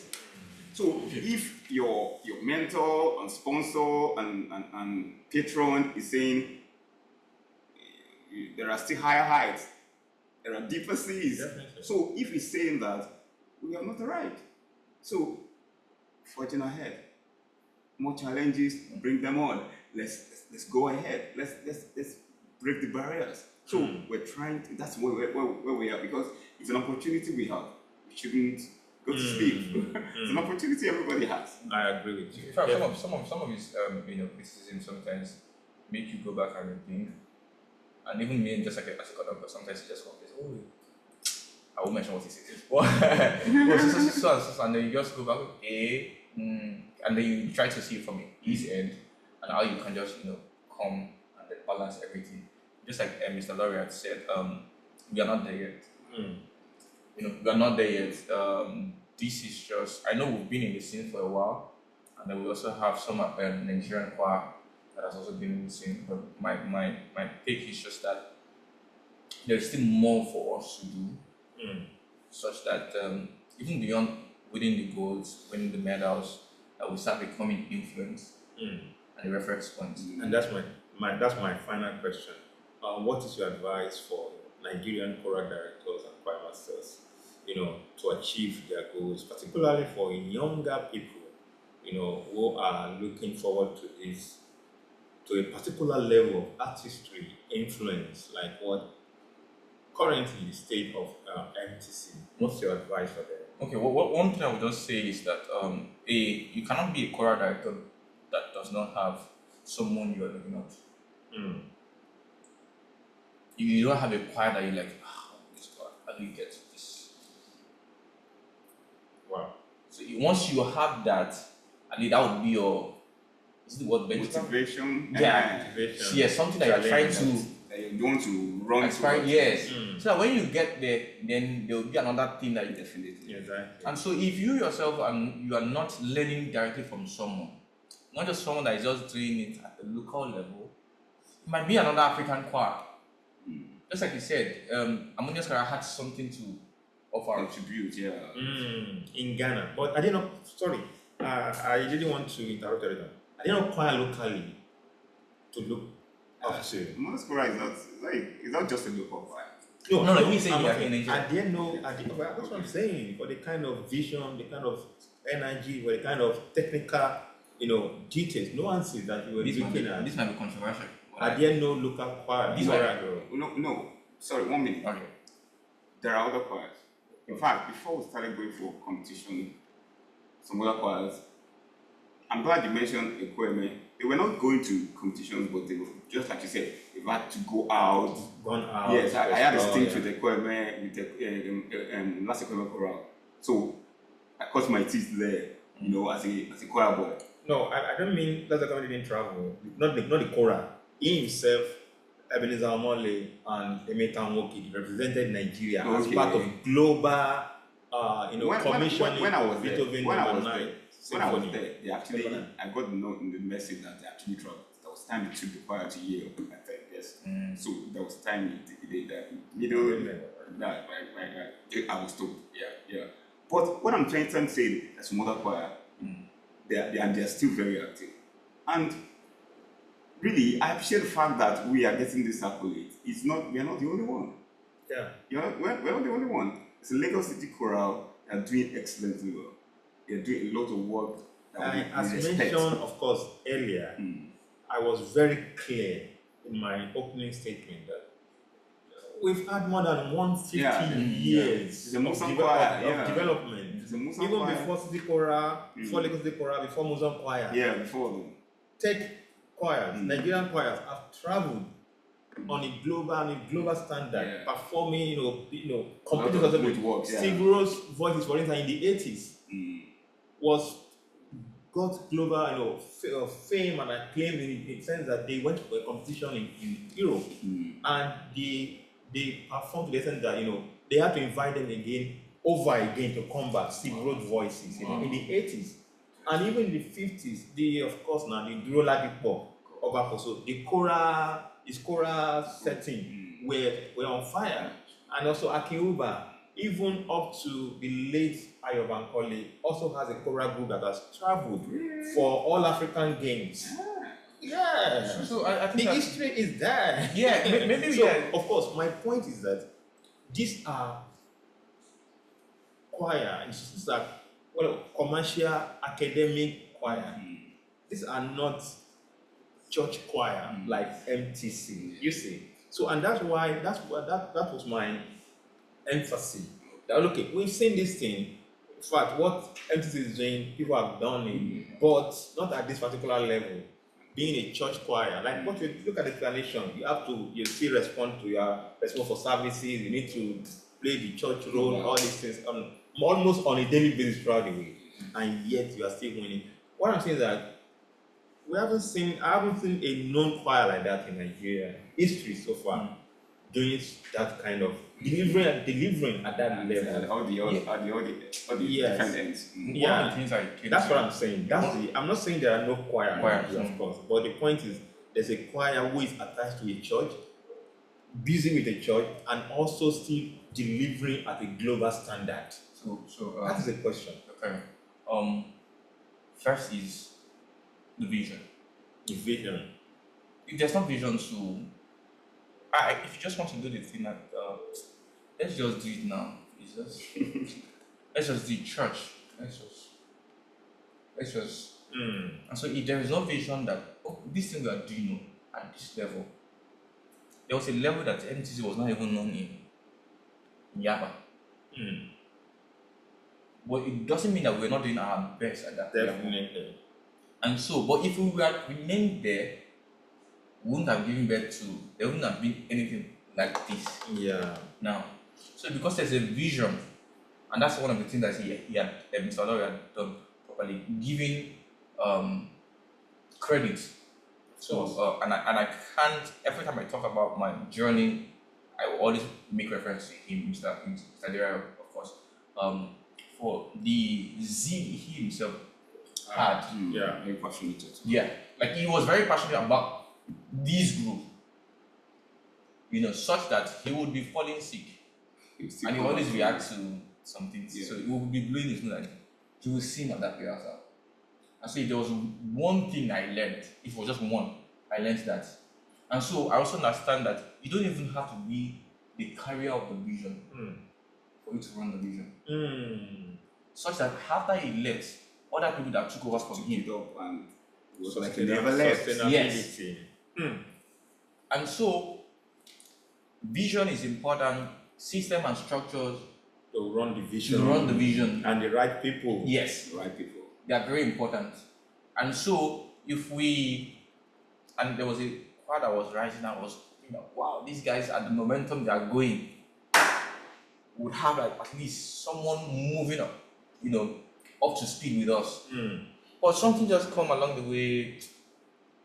But I'm still hoping that there will be such a revival, as it were, that will not just have so-called the NTC, but you have other choirs, because I believe that we can even have more commercial church choir performing at a very high standard. We have the prospects.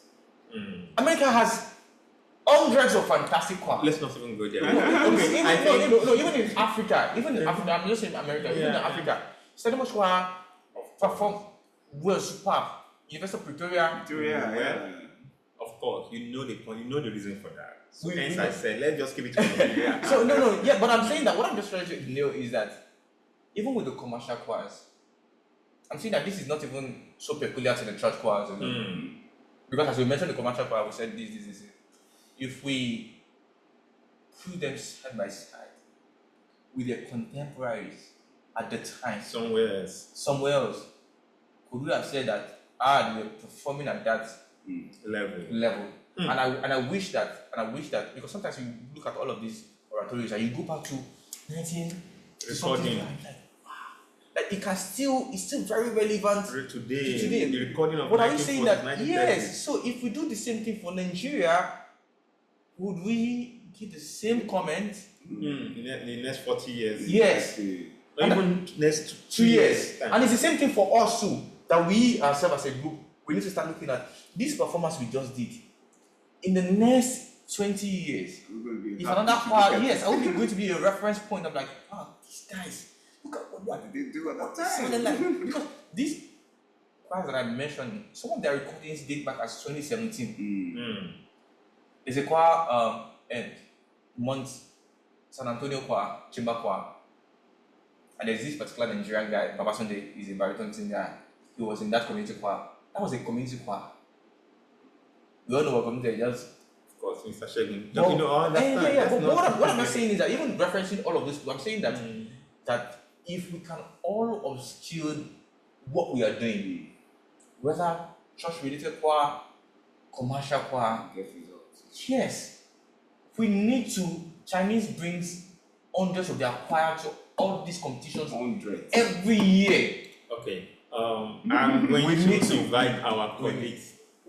Okay, friends and colleagues, thank you for your time, your patience, and time, waiting and keeping, on track with us. So I'm going to invite everyone, in case you have questions, you have things that you want to ask Mr. Shegun Okedunmola, the conductor. Okedunmola, my apologies. Then we have Mr. Olaore, Adedamola. Then we have Pastor Joshua Afolabi, also a key component of this work, and also a scholar, also as part of this, panel, this round table, and also, a key figure. He opened this conversation. So in case you have any question regarding MTC trajectory, exploration and future, and if you have any question, please, you are free to ask question now. Yeah. Kindly use the emoji, raise your hand, and I will be happy to invite you to ask your question.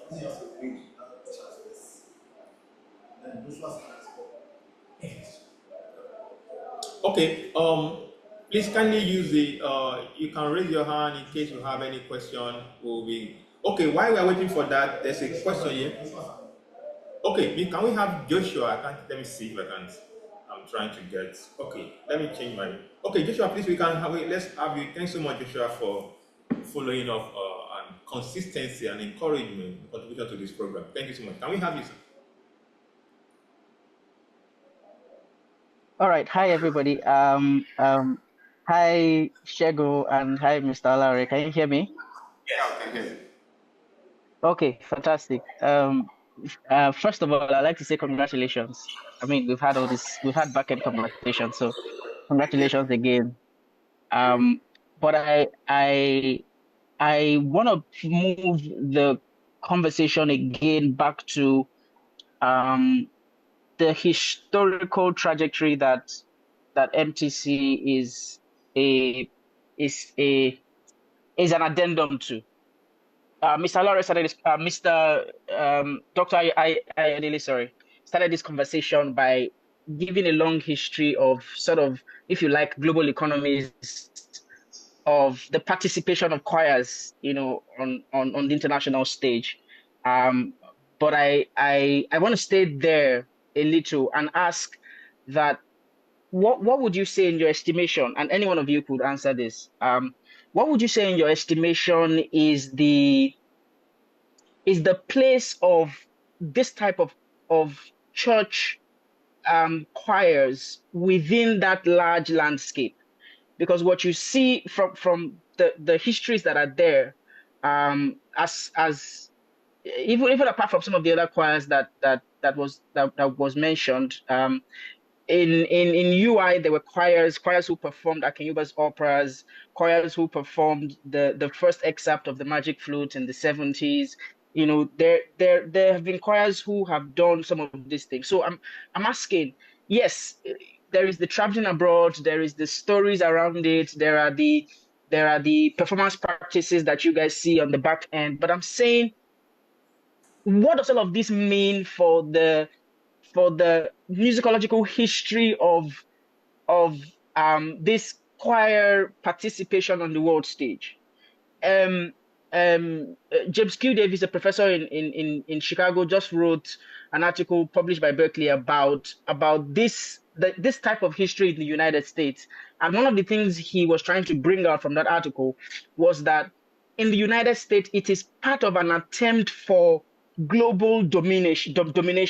It's like how the US government sponsors Olympic athletes to go to the Olympics just because they want to remain at a level of global domination, even in sports. So my question is, if you look at the histories of these choirs and this participation on the world stage, where does MTC sit? I know that on a national level we don't have the support we need to get, but I'm saying, as a choir, where does MTC see itself in this history in Nigeria and on the global stage? Do you think there's a new voice that MTC is bringing to the global stage, a new Nigerian voice, if you like, a new Nigerian choral voice within the sphere of what we've been debating in the last couple of weeks on this platform, modern art music? Do you think there's a new voice that MTC is bringing into that platform? And so, how will you discuss some of these variances in your own estimation? Anybody could answer. Okay, I think there's two layers to your question. The first one is the trajectory before MTC or within Mm, MTC that shaped MTCs also. So then the other one is MTC's role if they constitute a new normal, a new approach, a new dynamic in that sense. So I will leave the second one to Pastor Joshua, Mr. Shegun, Mr. Olaore. Then the first one, I will start with the first one. So I'm glad you mentioned the American economy of domination in town. And this is not just only in choral music, of course, you know about other forms like that, But within the context of this question, in the Nigerian history, that is, for instance, out there, which I outlined briefly at the beginning of this conversation, uh, takes another route, a new form, a different narrative, and a different politics to say. So the first choir that traveled out of Nigeria was in 1895 or around 1885.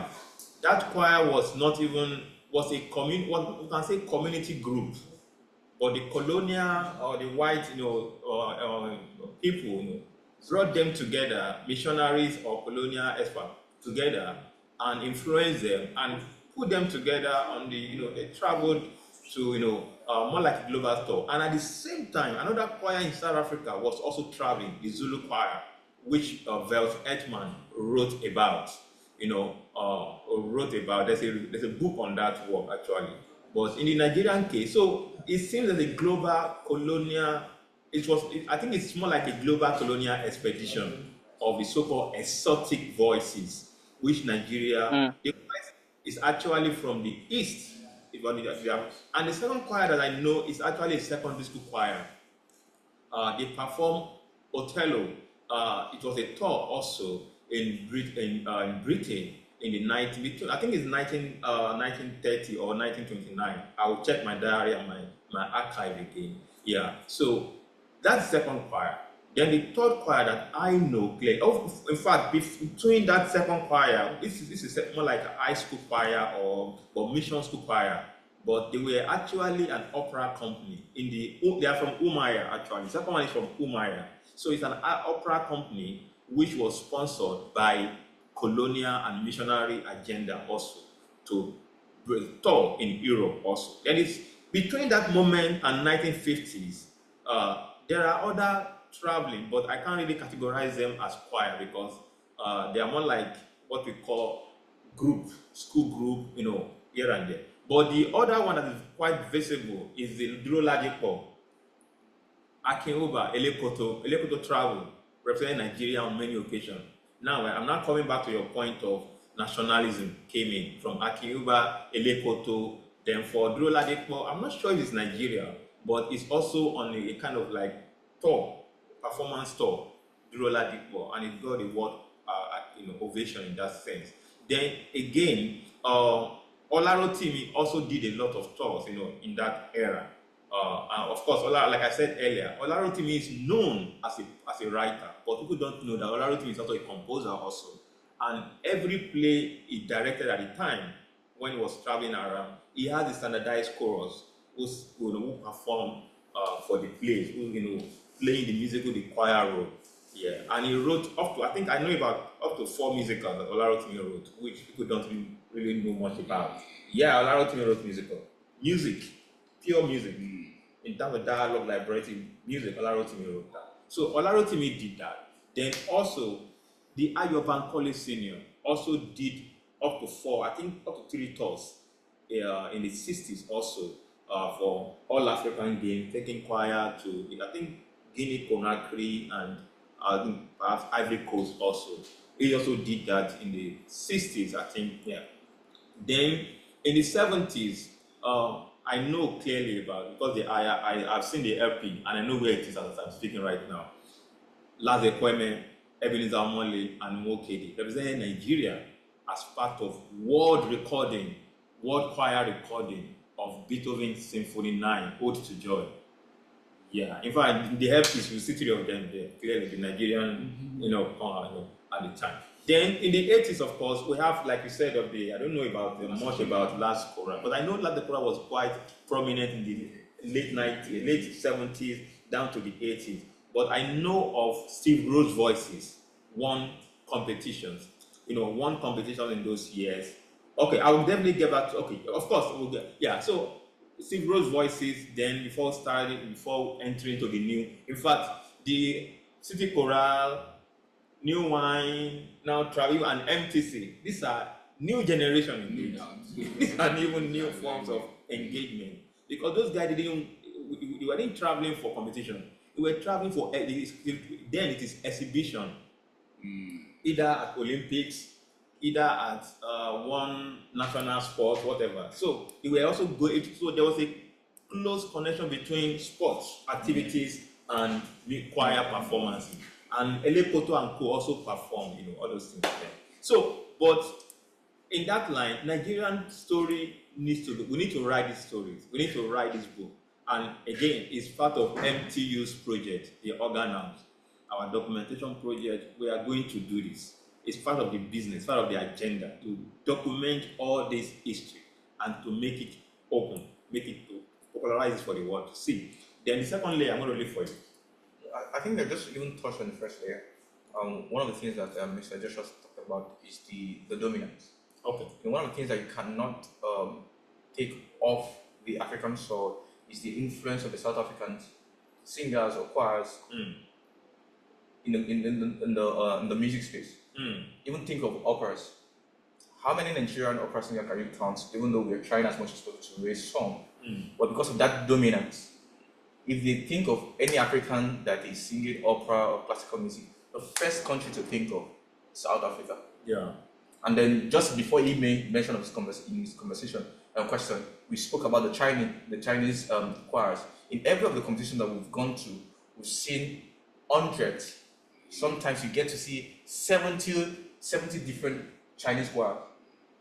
And it is not all of them that are being sponsored by the government.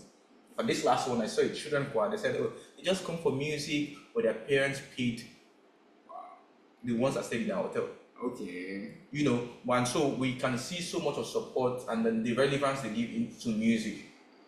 And that's what GS, all of these people that you have talked about over the years, I don't think, I want to believe that if there had been a sort of sustenance of this relevance, they only went once. If that in the next one, we had another representative. One of the things that I put Nigeria in this World Choir Games, at least as organized by Interculture, was because someone like Sir Emeka Nwokedi had been able to consistently Make a representation. represent us, and he's also part of the I think board or something. The African rep. Do you understand? She's one of the African rep. So it was because he was able to do that over the years. That's why a choir like MTC can also rise and say, we also are putting, we'll take it off. Yes, it was unfortunate that he wasn't able to come for this one. We've been meeting at some of the competition. But I'm saying that because of his continuous participation, also gave rise to our own work, such that we didn't come and people are like, oh, Nigeria. And it's few people will know that, okay, Nigeria exists in this space. And so there is a need for rising more participation, not just at this, oh, okay. And then I can't say this without even mentioning the efforts of our wonderful composers, Dr. Oluwasegun and Mr. Shemuwaje. The desire to explore, go beyond the surface composition arrangement, such that it can be technical. It can have all the elements of Africanism, if you want to put in it, such that they can still hear those elements in it, but it's technical and it's enjoyable. So that, oh, it's African, let's just do it. Do you understand? And so that was one of the things that was challenging. Look at the Ekiti medley, how he was able to arrange the clapping. And these clapping are not just very easy clapping that goes along with the rhythm of the song. Some of them are offbeat that if you're not careful, just a miss can destroy the whole thing. And I think that there is a need for, because I was trying to explore more Eastern song, but as I look through them, yes, it might be good for just whining and dining, but at this global stage, can another choir from maybe Kenya look at our music, like, it's worth performing. One reference I would make is Dr. Oluwasegun's arrangement of Messiah or composition of Messiah. Harmonious choir had sang Messiah. Yeah. Yes, and I know there's some other choirs that must have touched it. I'm saying that it must be worth the same way we are also sometimes look craving at craving for the Western. Yes. There must be such level of that will bring it yes, to the table as well. yes, that there must be such level of artistry in our compositional technique, such that we can compose something technical, enjoyable, and presentable to the world. Engage the world. And almost like, in fact, like the same Oluwasegun you have mentioned, he said that it's only Africa that goes to the global market empty-handed. So in this case, I think perhaps MTC is responding to that sentiment. Yeah, I think so. Yeah, so going there, not just to go and participate, but also making a statement, dropping those materials there. So I think I don't know if that answers Joshua's question anyway. But what I know. Yes, it does. In the confluence of the statements, I find again it is going to the global stage with something to offer. I mean, even though even though our government is not, the Nigerian government is not in any way supporting, which is where there are issues there. And that's why I made the reference of the American government sending this number of athletes to the Olympics, and continuous domination all over the world, and so there's a presence. It cannot be mistaken. They are there, and you must know that they are there. And I think that's it. It answers my question. So thank you very much. We'll continue our conversations and back. Thank you so much, Oga Joshua. Thank you so much. Can we have Mr. Ayo Ajayi, please? Hello, Maestro. Can we have you, sir? Yeah, thank you, Dr. Olaore. And then a very thank you to Mr. Shegun and Mr. Olaore in the studio.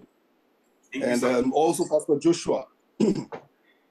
One of the things that I actually wanted to ask, I think Shegun just answered it right now, the quality of compositions. Because I took time to go through all the offerings, the performances in the World Choir Games that MCC actually did. And I realized that these are really good performances. These are good quality compositions. And then, but when we come back home and look at what we're performing, look at what choirs are doing out there, and then you start thinking, okay, what's happening to us? What is going on with us? But really, kudos to MTC. Well, I don't know, but kudos to you guys, because I could see a lot of preparedness towards this competition. The second thing I'm going to talk about is actually not a question. It's more like a contribution. And then, because we've been talking about excellence, and then I've been thinking about it over the years. Many of us went to Muzon for diploma, and then, in fact, some of us were the first set. And I know the number of MFM people that have been in that program. And aside that, MFM has a conservatory of music. Now it has a university of music. So I keep saying to myself, and then back then, 2005, 6, 7, up to like 2010, when we were still doing ABRSM examinations in Ghana. Yeah. And then I know how many MFM members would normally come to Ghana to write those exams. And so I'm thinking to myself, there is a level of preparedness. Aside from even NTC, the Mountain Top Choir itself, excelling and preparing for the competition, there is something that MFM as a ministry is actually doing right. Yeah. And this is something that it is very not conventional in Nigeria. Look at the number of years that they have committed to training people. Training people through the rigors of MUZON, through ABRSM examinations, through so many other stages. How many of, in this world of quick money, especially this generation of quick fixes, of fast food and every other thing, how many people have that level of commitment to sacrifice so much to build a legacy? And then, I am hoping that some of our scholars, Dr. Ayorinde and then a few other people, would consider doing a research on how, a visionary has had so much impact and influence in the music of the society. Because I keep looking right now, as these two gentlemen were talking, now I started looking at Nigeria. If you look at Nigeria and look at the quality of products from our universities, and then, look at it in terms of quality and quantity, there is something that MFM is still doing right. And then if you see the products of these people, even on the international stages, you see that they are different. There is something that is going on right. There is a level of excellence coming out of this place that we need to understudy, that we need to document for the world.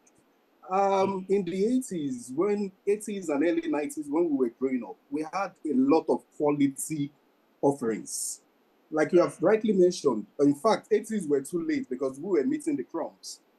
Because from what we read from history, the 60s and 70s were really the golden eras of great musicians. For example, our generation did not meet Ayo Bankole Senior. Yeah. We didn't meet Akinyuba. We met Akinyuba in his old age. We didn't even meet the active Lazekweme. We didn't meet the very active Oyeshiku. We didn't meet the active Omideji and all these people. But there was something that these people were doing right. The Akmabots and the rest of them. So what happened to the generation that took over after that generation? What has happened? So now my charge, I think this is more of a charge than a question. My charge to people is that I think we need to go back in time and find out what is wrong, because it is only when we trace it back to the past that we can know what is actually wrong with us today. Look at it today. The quality of our compositions, it's watery. You know, I have a Nigerian arts whatever that I put together, and then I look at the lot of compositions that people send in, and I'm like, okay, how am I supposed to perform this? Do you understand it? So something, one thing that is striking is how the MFM, MTU keeps reinventing and producing individuals and groups that keeps the standard. And then when I mean groups, it is not just even Mountain Top University alone. There is Dolces and Onzom also doing miracles in some places.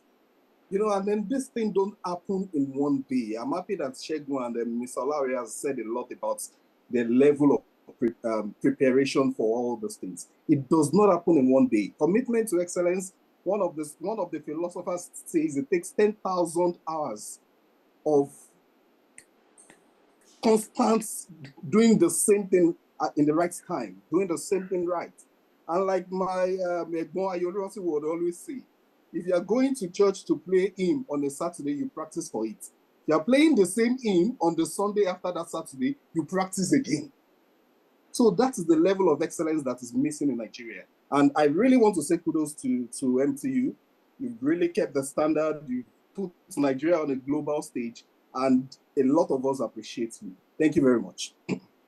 Thank you so much, Mr. Ayorinde. Thank you so much for your usual contribution. Okay, for our colleagues, you can ask questions. You are free to ask questions, contribute, question, seek further clarification on issues, that we have discussed today. So, okay, yes, of course. Can we have the tolerance, please?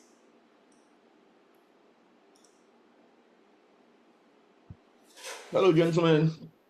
Hello, sir. Thank you for this. What will I call it? For this great session. Great to have you, Shegun, in the Oluwasegun. You don't like us calling you Shegun. Nice to have you in the Hogan House. I don't know whether to welcome Olaore or not. Well, it's part of Hogan House. And Pastor Joshua, congratulations to you guys again. Congratulations. As you're speaking, as you guys were sharing your experience, I was just going, wow, wow, wow, wow. I wish everybody that is involved with art, music, choral music in Nigeria would hear these things, not hear them by themselves, but hear them rightly. Hear them rightly. You see, I can hear Nigeria say, oh, why won't Mountain Top Chorale be on top of their game? After all, they are funded, well funded. No, money is not the problem. I mean, the greatest supporter of art music in Nigeria is the one fueling them. I beg, they don't have any choice. But I can tell you that I've seen it so many times. there is funding, there is backing, and there's still failure. Yeah. We've seen institutions back people, back societies, right? And they still don't deliver. We can even look at the whole country, Nigeria. We have plenty money. We are not delivering. So it takes something extra to get results. And these are the things you guys, you said it, the words came out of your mouth. I had things like vision. You know, the good old book says, without vision, my people perish, suffer, you know. You guys, you mentioned it. You had the vision, you established a system and a structure, and you got committed to it. These are things that speak to value system that are missing in our environment.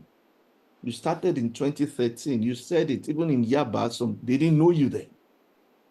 But there was the vision that kept pushing you people. And within this mix, you were teachable, you were disciplined, you were consistent, and all those things come together to speak into the spirit of excellence. So I just want to say congratulations. Um, in times like this, when the mentality is a Yahoo mentality, money for hand, back for ground, when people will say, how much am I making from this? You know, and people cannot see beyond Naira and Kobo and what they can make. And this is happening. I feel good. I'm like, maybe there's hope, you know, there's greater hope. So thank you very much. Congratulations. Thanks, sir. Now in the business of disagreeing, which we'd always do. Shegun said something that I picked on, and I was like, why?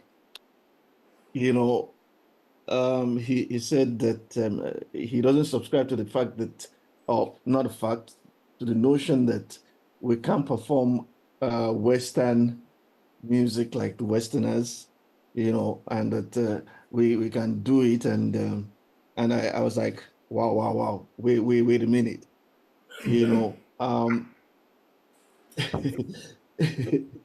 The first thing that came to my mind was, why should the Western standard be the gold standard? Why should we want like them? You know, why don't you want to be ourselves? Why? I don't know whether you understand what I'm saying. You know, they see there's this perception for us in the African society that we want to meet up to the Oyibo standard. What of the Omo Ibadan standard? What of the Ekiti medley standard? You know, you mentioned that in America we have a lot of people playing the talking drum. You see, when they play the talking drum, the custodians of that instrument, they will tell you that that drum cannot speak. Because those who are playing it in America probably understand the instrument from the rhythmic point of view.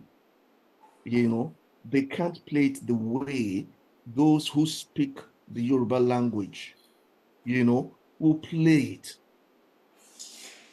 Do you get what I'm saying? I mean, I'm turning things around now, you know, so why should they want to do it? You know, so why don't we that we know how to play the talking drum take that to the World Choral Choir Games, you know, and do it the way it should be done? Let's turn things around. You say, look, one of the most difficult things to do in the world of music is the liturgical chanting, like in the cathedral. No matter what, I can speak the English like the Englishman in terms of intonation. You can do it. And when it comes to speech rhythm, they deliver it in a specific way. Why should we now want to aspire to say, oh, we want to do it like them? You know, so why don't we just focus in getting into this international space on our strength. You know, I don't know how much of feedback you have received. I have received a lot of feedback concerning that work, that Ekiti medley, from the Western community. And I know why in the Western community that Ekiti medley swept people off. The reason is so simple. It's about the pitch organization, which is not something defined in the Western repertoire. From the structural, theoretical, it does not exist. It's something that speaks to the heart of Africa, pre-colonial Africa. In my mind, that's the kind of thing. And the funny thing is that arrangement, a good chunk of it, which Olaore did, a lot of us composers cannot do it. We don't even understand that language because we're backing with tonal harmony and things like that. We don't understand it. And that is something that is begging to be developed. Writing so many compositions in that idiom. Those are the kind of things we want to take. We've been talking about, Nigeria has been going abroad, we've been doing abroad. But the big ones that really make the big impact are not those who went abroad to go and perform Othello. Yeah. They're the Droladicos. Yeah. Going to perform Obako. So they still can't understand the theoretical component of that work. And that's why you go to the libraries, go to UCLA, go to Pittsburgh, you find Obakoso there. The recordings. In fact, I discovered some recordings of live performances in California. Do you get it? It's not sometimes that they will put in the USA library, your Professor Chando's anthem, So in just in wrapping my head around all these conversations, yes, it's good that you are at that space, but to really make the big mark, you have to look at the content of the music you're taking abroad, and let's get beyond this. We want to do things like better than the Igbo or like the Oyinbos. Let us do things our own way. And I speak about this from the perspective of a composer who is struggling in the diaspora. There's a lot of things that I have conceived, I've written within which are culture specific, that cannot be delivered in the diaspora. They just have to be delivered where, at home, from the culture where I took those things from, and so let's think more about how to really build on these successes, and sell Africa. Thank you very much. Congratulations, you guys. All the music that you performed at the games. I've been listening to them over and over and over and over and over in my car, at home. It's just great music. And I was hoping you were going to comment about your experience singing in those fantastic halls with nice acoustic. You didn't talk about that. I was going to mention it. I mean, how did it make you feel? The performance stage in Nigeria. I'm sorry to say this, and I already discussed it with our father in the Lord, Dr. Oluwasegun. I said, because I know that a power must change hands, you are made to perform. And I saw you people dancing around microphones and things like that. And I listened and said, I said, no way, it's not the same. Those little nuances, the subtle differences between PP and P, even when the soloist is filing out from, when the soloist filed out from the group, I could hear the footstep. You could pick all those details. You could even pick the breathing. So I was hoping that you would share more light on that experience. How did it make you feel as singers? How did it make you feel as a conductor? Because when a conductor is in that kind of place, I think the world is under your feet. The littlest gestures, they amplified. So I was hoping you were going to talk more about that. Once again, congratulations, guys. We're so proud of you. Thank you very much. Okay. Thank you so much, everyone. Thank you, Dr. Oluranti. Of course, Dr. Oluranti is, as we all know, is a core component of this vision, this project, and this series, and also is also one of the strong critic of some of the, of course, yeah. So it's very, for some of you who are hearing for the first time, we need to understand him that way. Gives you this. But most importantly, I too, before I invite Shegun or Mr. Olaore for response, I have two updates for some of us who are just joining this platform today. This is Organ House Concert and Seminar Series. We have recordings, we are going to have these particular recordings uploaded on our YouTube page. Then you can also follow us on our social media pages, Facebook, Instagram, and X, Twitter, of course, for updates. So I'm dropping the link to the YouTube page for everyone right now, so you can follow us and also check recordings of initial conversation that we've had on this platform. So on a weekly basis, we have discussion, we have exploration of ideas and presentation from that cuts across genre, not just about conducting art music. We discuss other things, including standardized academic presentations. So you are welcome to join us and follow us on our YouTube page, which I'm dropping right now. So the Organ House series, concert and seminar series on YouTube.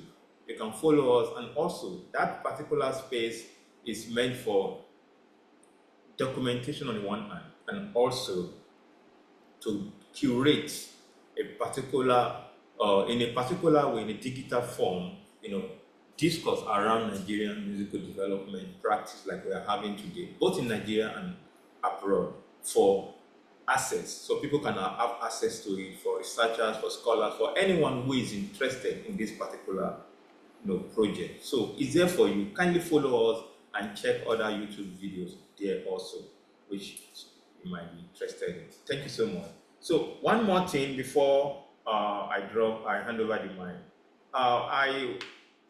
We were discussing things, and Pastor Joshua outlined the history of this important conversation, particularly the MTC choral, its history, development, and those who actually pioneered this vision. And I'm happy that as we're discussing, my brother Aderayo came in. He's also actually online right now, and I'm happy that he's able to join us. So, Mr. Doctor, I don't know where you are right now, and in this academic journey. Thanks so much for joining us. It's good to see you. Thank you very much. Thank you, and we thank God for the vision and how He was able to inspire you and Pastor Joshua and others. So it's nice seeing you, Adirayo. Thank you so much. So you're welcome, sir. Thank you. Yeah. So you want to say anything to? Yeah. Just to speak on what Dr. Oluranti said, which I actually had like a conversation with him while we were in New Zealand. How the oars, sort of, the factor of the oars, even on our singing. We performed in one of the great hall, and then the first technical rehearsal that we did, and that was just one on one technical rehearsal. 10 minutes. It was just 10 minutes. We were literally tensed because it's not something you're used to, and so you see that you're performing within the church space, just hear echoes here and there. Then now you look at this concert hall, and you're like, wow. And so when we had the rehearsal, you could see the tension in everyone's face. You're careful. If you say "ta," goes everywhere. And so during the performance, we're just very careful, just not to do something. If if you are musician in church, if you make mistake, the mic might not pick you. But here, if you just do something, and not use that kind of pause, singing in that kind of, or also like, has affected us in little. No doubt. No doubt. But it was just a great experience overall. On our way back, let's just say on the side, we ran into another church member who was a singer who was on his way from Dublin. He went to perform there, and the only thing he asked me was, "Oh, we saw your performance. We appreciate what you're doing, but I hope you came with the acoustics of the hall." Because we know you can sing, but we had a different thing over there. Why? Because the acoustics made a lot of difference. And so that will always be an issue with us over here. Because maybe that's even the point where people get discouraged and turn back, where you've put in so much and it is not The infrastructure is not helping. it is not helping it. And so it's a place of that as well. And I don't know how we're going to work around that. Because that's not in our power. So we have Dr. Oluwasegun, and can we take one more after Dr. Oluwasegun, then we'll round up for the day. Yeah. Okay, Dr. let's have you. Okay, I was just going to mention that you guys, maybe you can start a ministry, you can begin a campaign of awareness as to the essence of acoustics to successful performances. And you people, you've been to how many games now? Like 3 or 4, am I right? 3 to 4. Yeah. And you discover that at all those games, I follow those games, you see that all the venues they used acoustically active, not just any place. They didn't get you, they never got you to a place where they put you on stage and start miking you up. There's a reason for that. That reason is lost in the Nigerian community. I got the booklet for the games in South Africa, I don't know whether they still do it. And there's a write-up on all the venues used For this for the one. competition. And in the write-up, they talked about the reverberation of each location. That for the acoustics here, you have 2-3 seconds of reverberation, So this thing is an integral part of performance and choral art music, but it's something that we have lost in Nigeria. We used to have it. And I said, start this campaign because a lot of music directors in Nigeria, when they want to stage a concert, they don't think about acoustics. They just think about the beauty of the hall they are going to, because there's a budget already for the sound engineer to amplify them. In fact, Nigerians think choral music must be with amplification. Do you get it? So this is why I say, I've been I've been very, very, very aggressive about this, and some people think I've gone nuts. I make a lot of noise about this. But if you want to plan, and do you know the funny thing? In Nigeria, we still have some places with very good acoustics. But we don't go there to perform our concerts. And then we don't even carry out research. There was the other time, there's this Catholic church somewhere in Maryland with a hall. It's not even the church, the hall, which they rent out. And it has very beautiful acoustics. And people don't know, The other time, Ajibade was in Nigeria. We were talking about the newly renovated Glover Hall. And we were trying to figure out whether it's a very good location for concerts. And we went there, I didn't go there. I went virtually with them, to check that does sound travel. So please, these your experiences over the games, especially with location. Start communicating with people that it makes a lot of difference. And it gives us music at the purest level. So please don't, that experience, don't put it under the bushel. Don't make noise about it. We need to be very, very conscious about this fact if you want to have good performances. So thank you very much. Thank you very much, sir. Thank you so much, Dr. Oluranti. One thing I want to say temporarily is that we are going to make sure that you become the Minister for Art and Culture in Nigeria, so you can actually also help us champion this cause. Yeah, for Minister of Art and Culture in Nigeria. So we'll support your, of course, definitely. I don't think I can survive one day in office. Okay, thank you so much. Dear all, it's been an interesting journey today. Thank you, Pastor Joshua.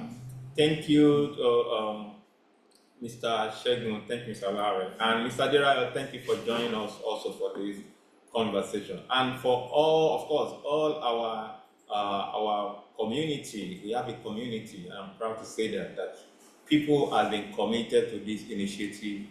It's 1 year. Yes, it's been interesting.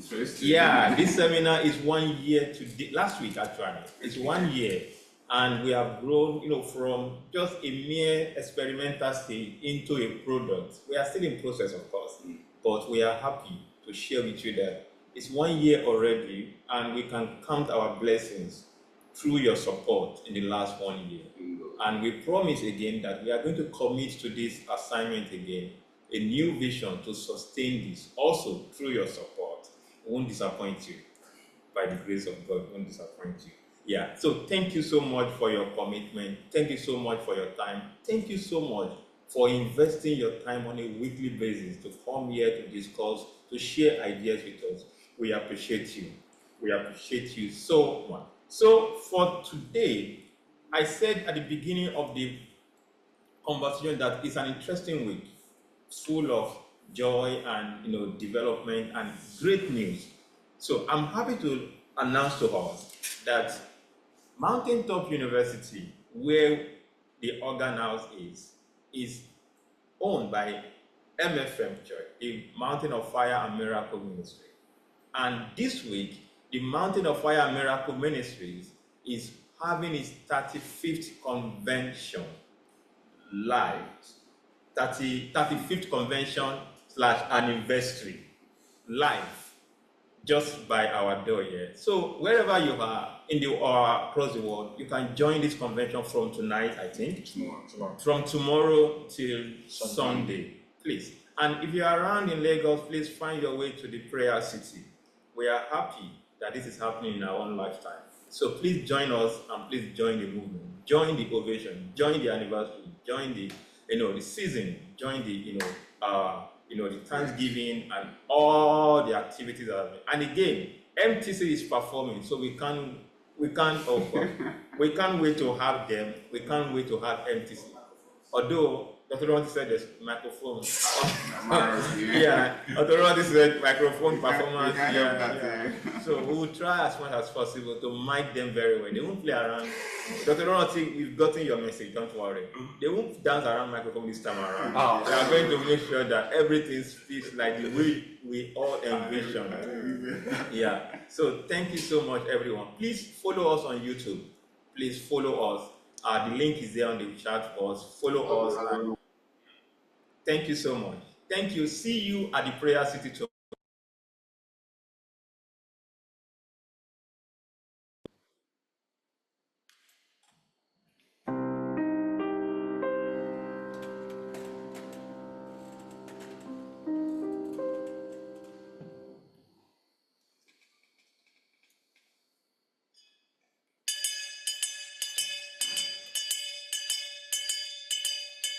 Sọ̀rọ̀ mi lẹ́yìn ọ̀gbọ́n, tí mi ò bá mi ṣe ọ̀gbọ́n.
ja ja ja for me, oh ja for me, ja ja ja for me, ja ja ja for me, I don't know ja for me, ja ja ja for me, I don't know ja for me, ja ja ja for me, ja ja ja for me, ja ja ja for me, ja ja ja for me, ja ja ja for me, oh ja for me, oh ja for me.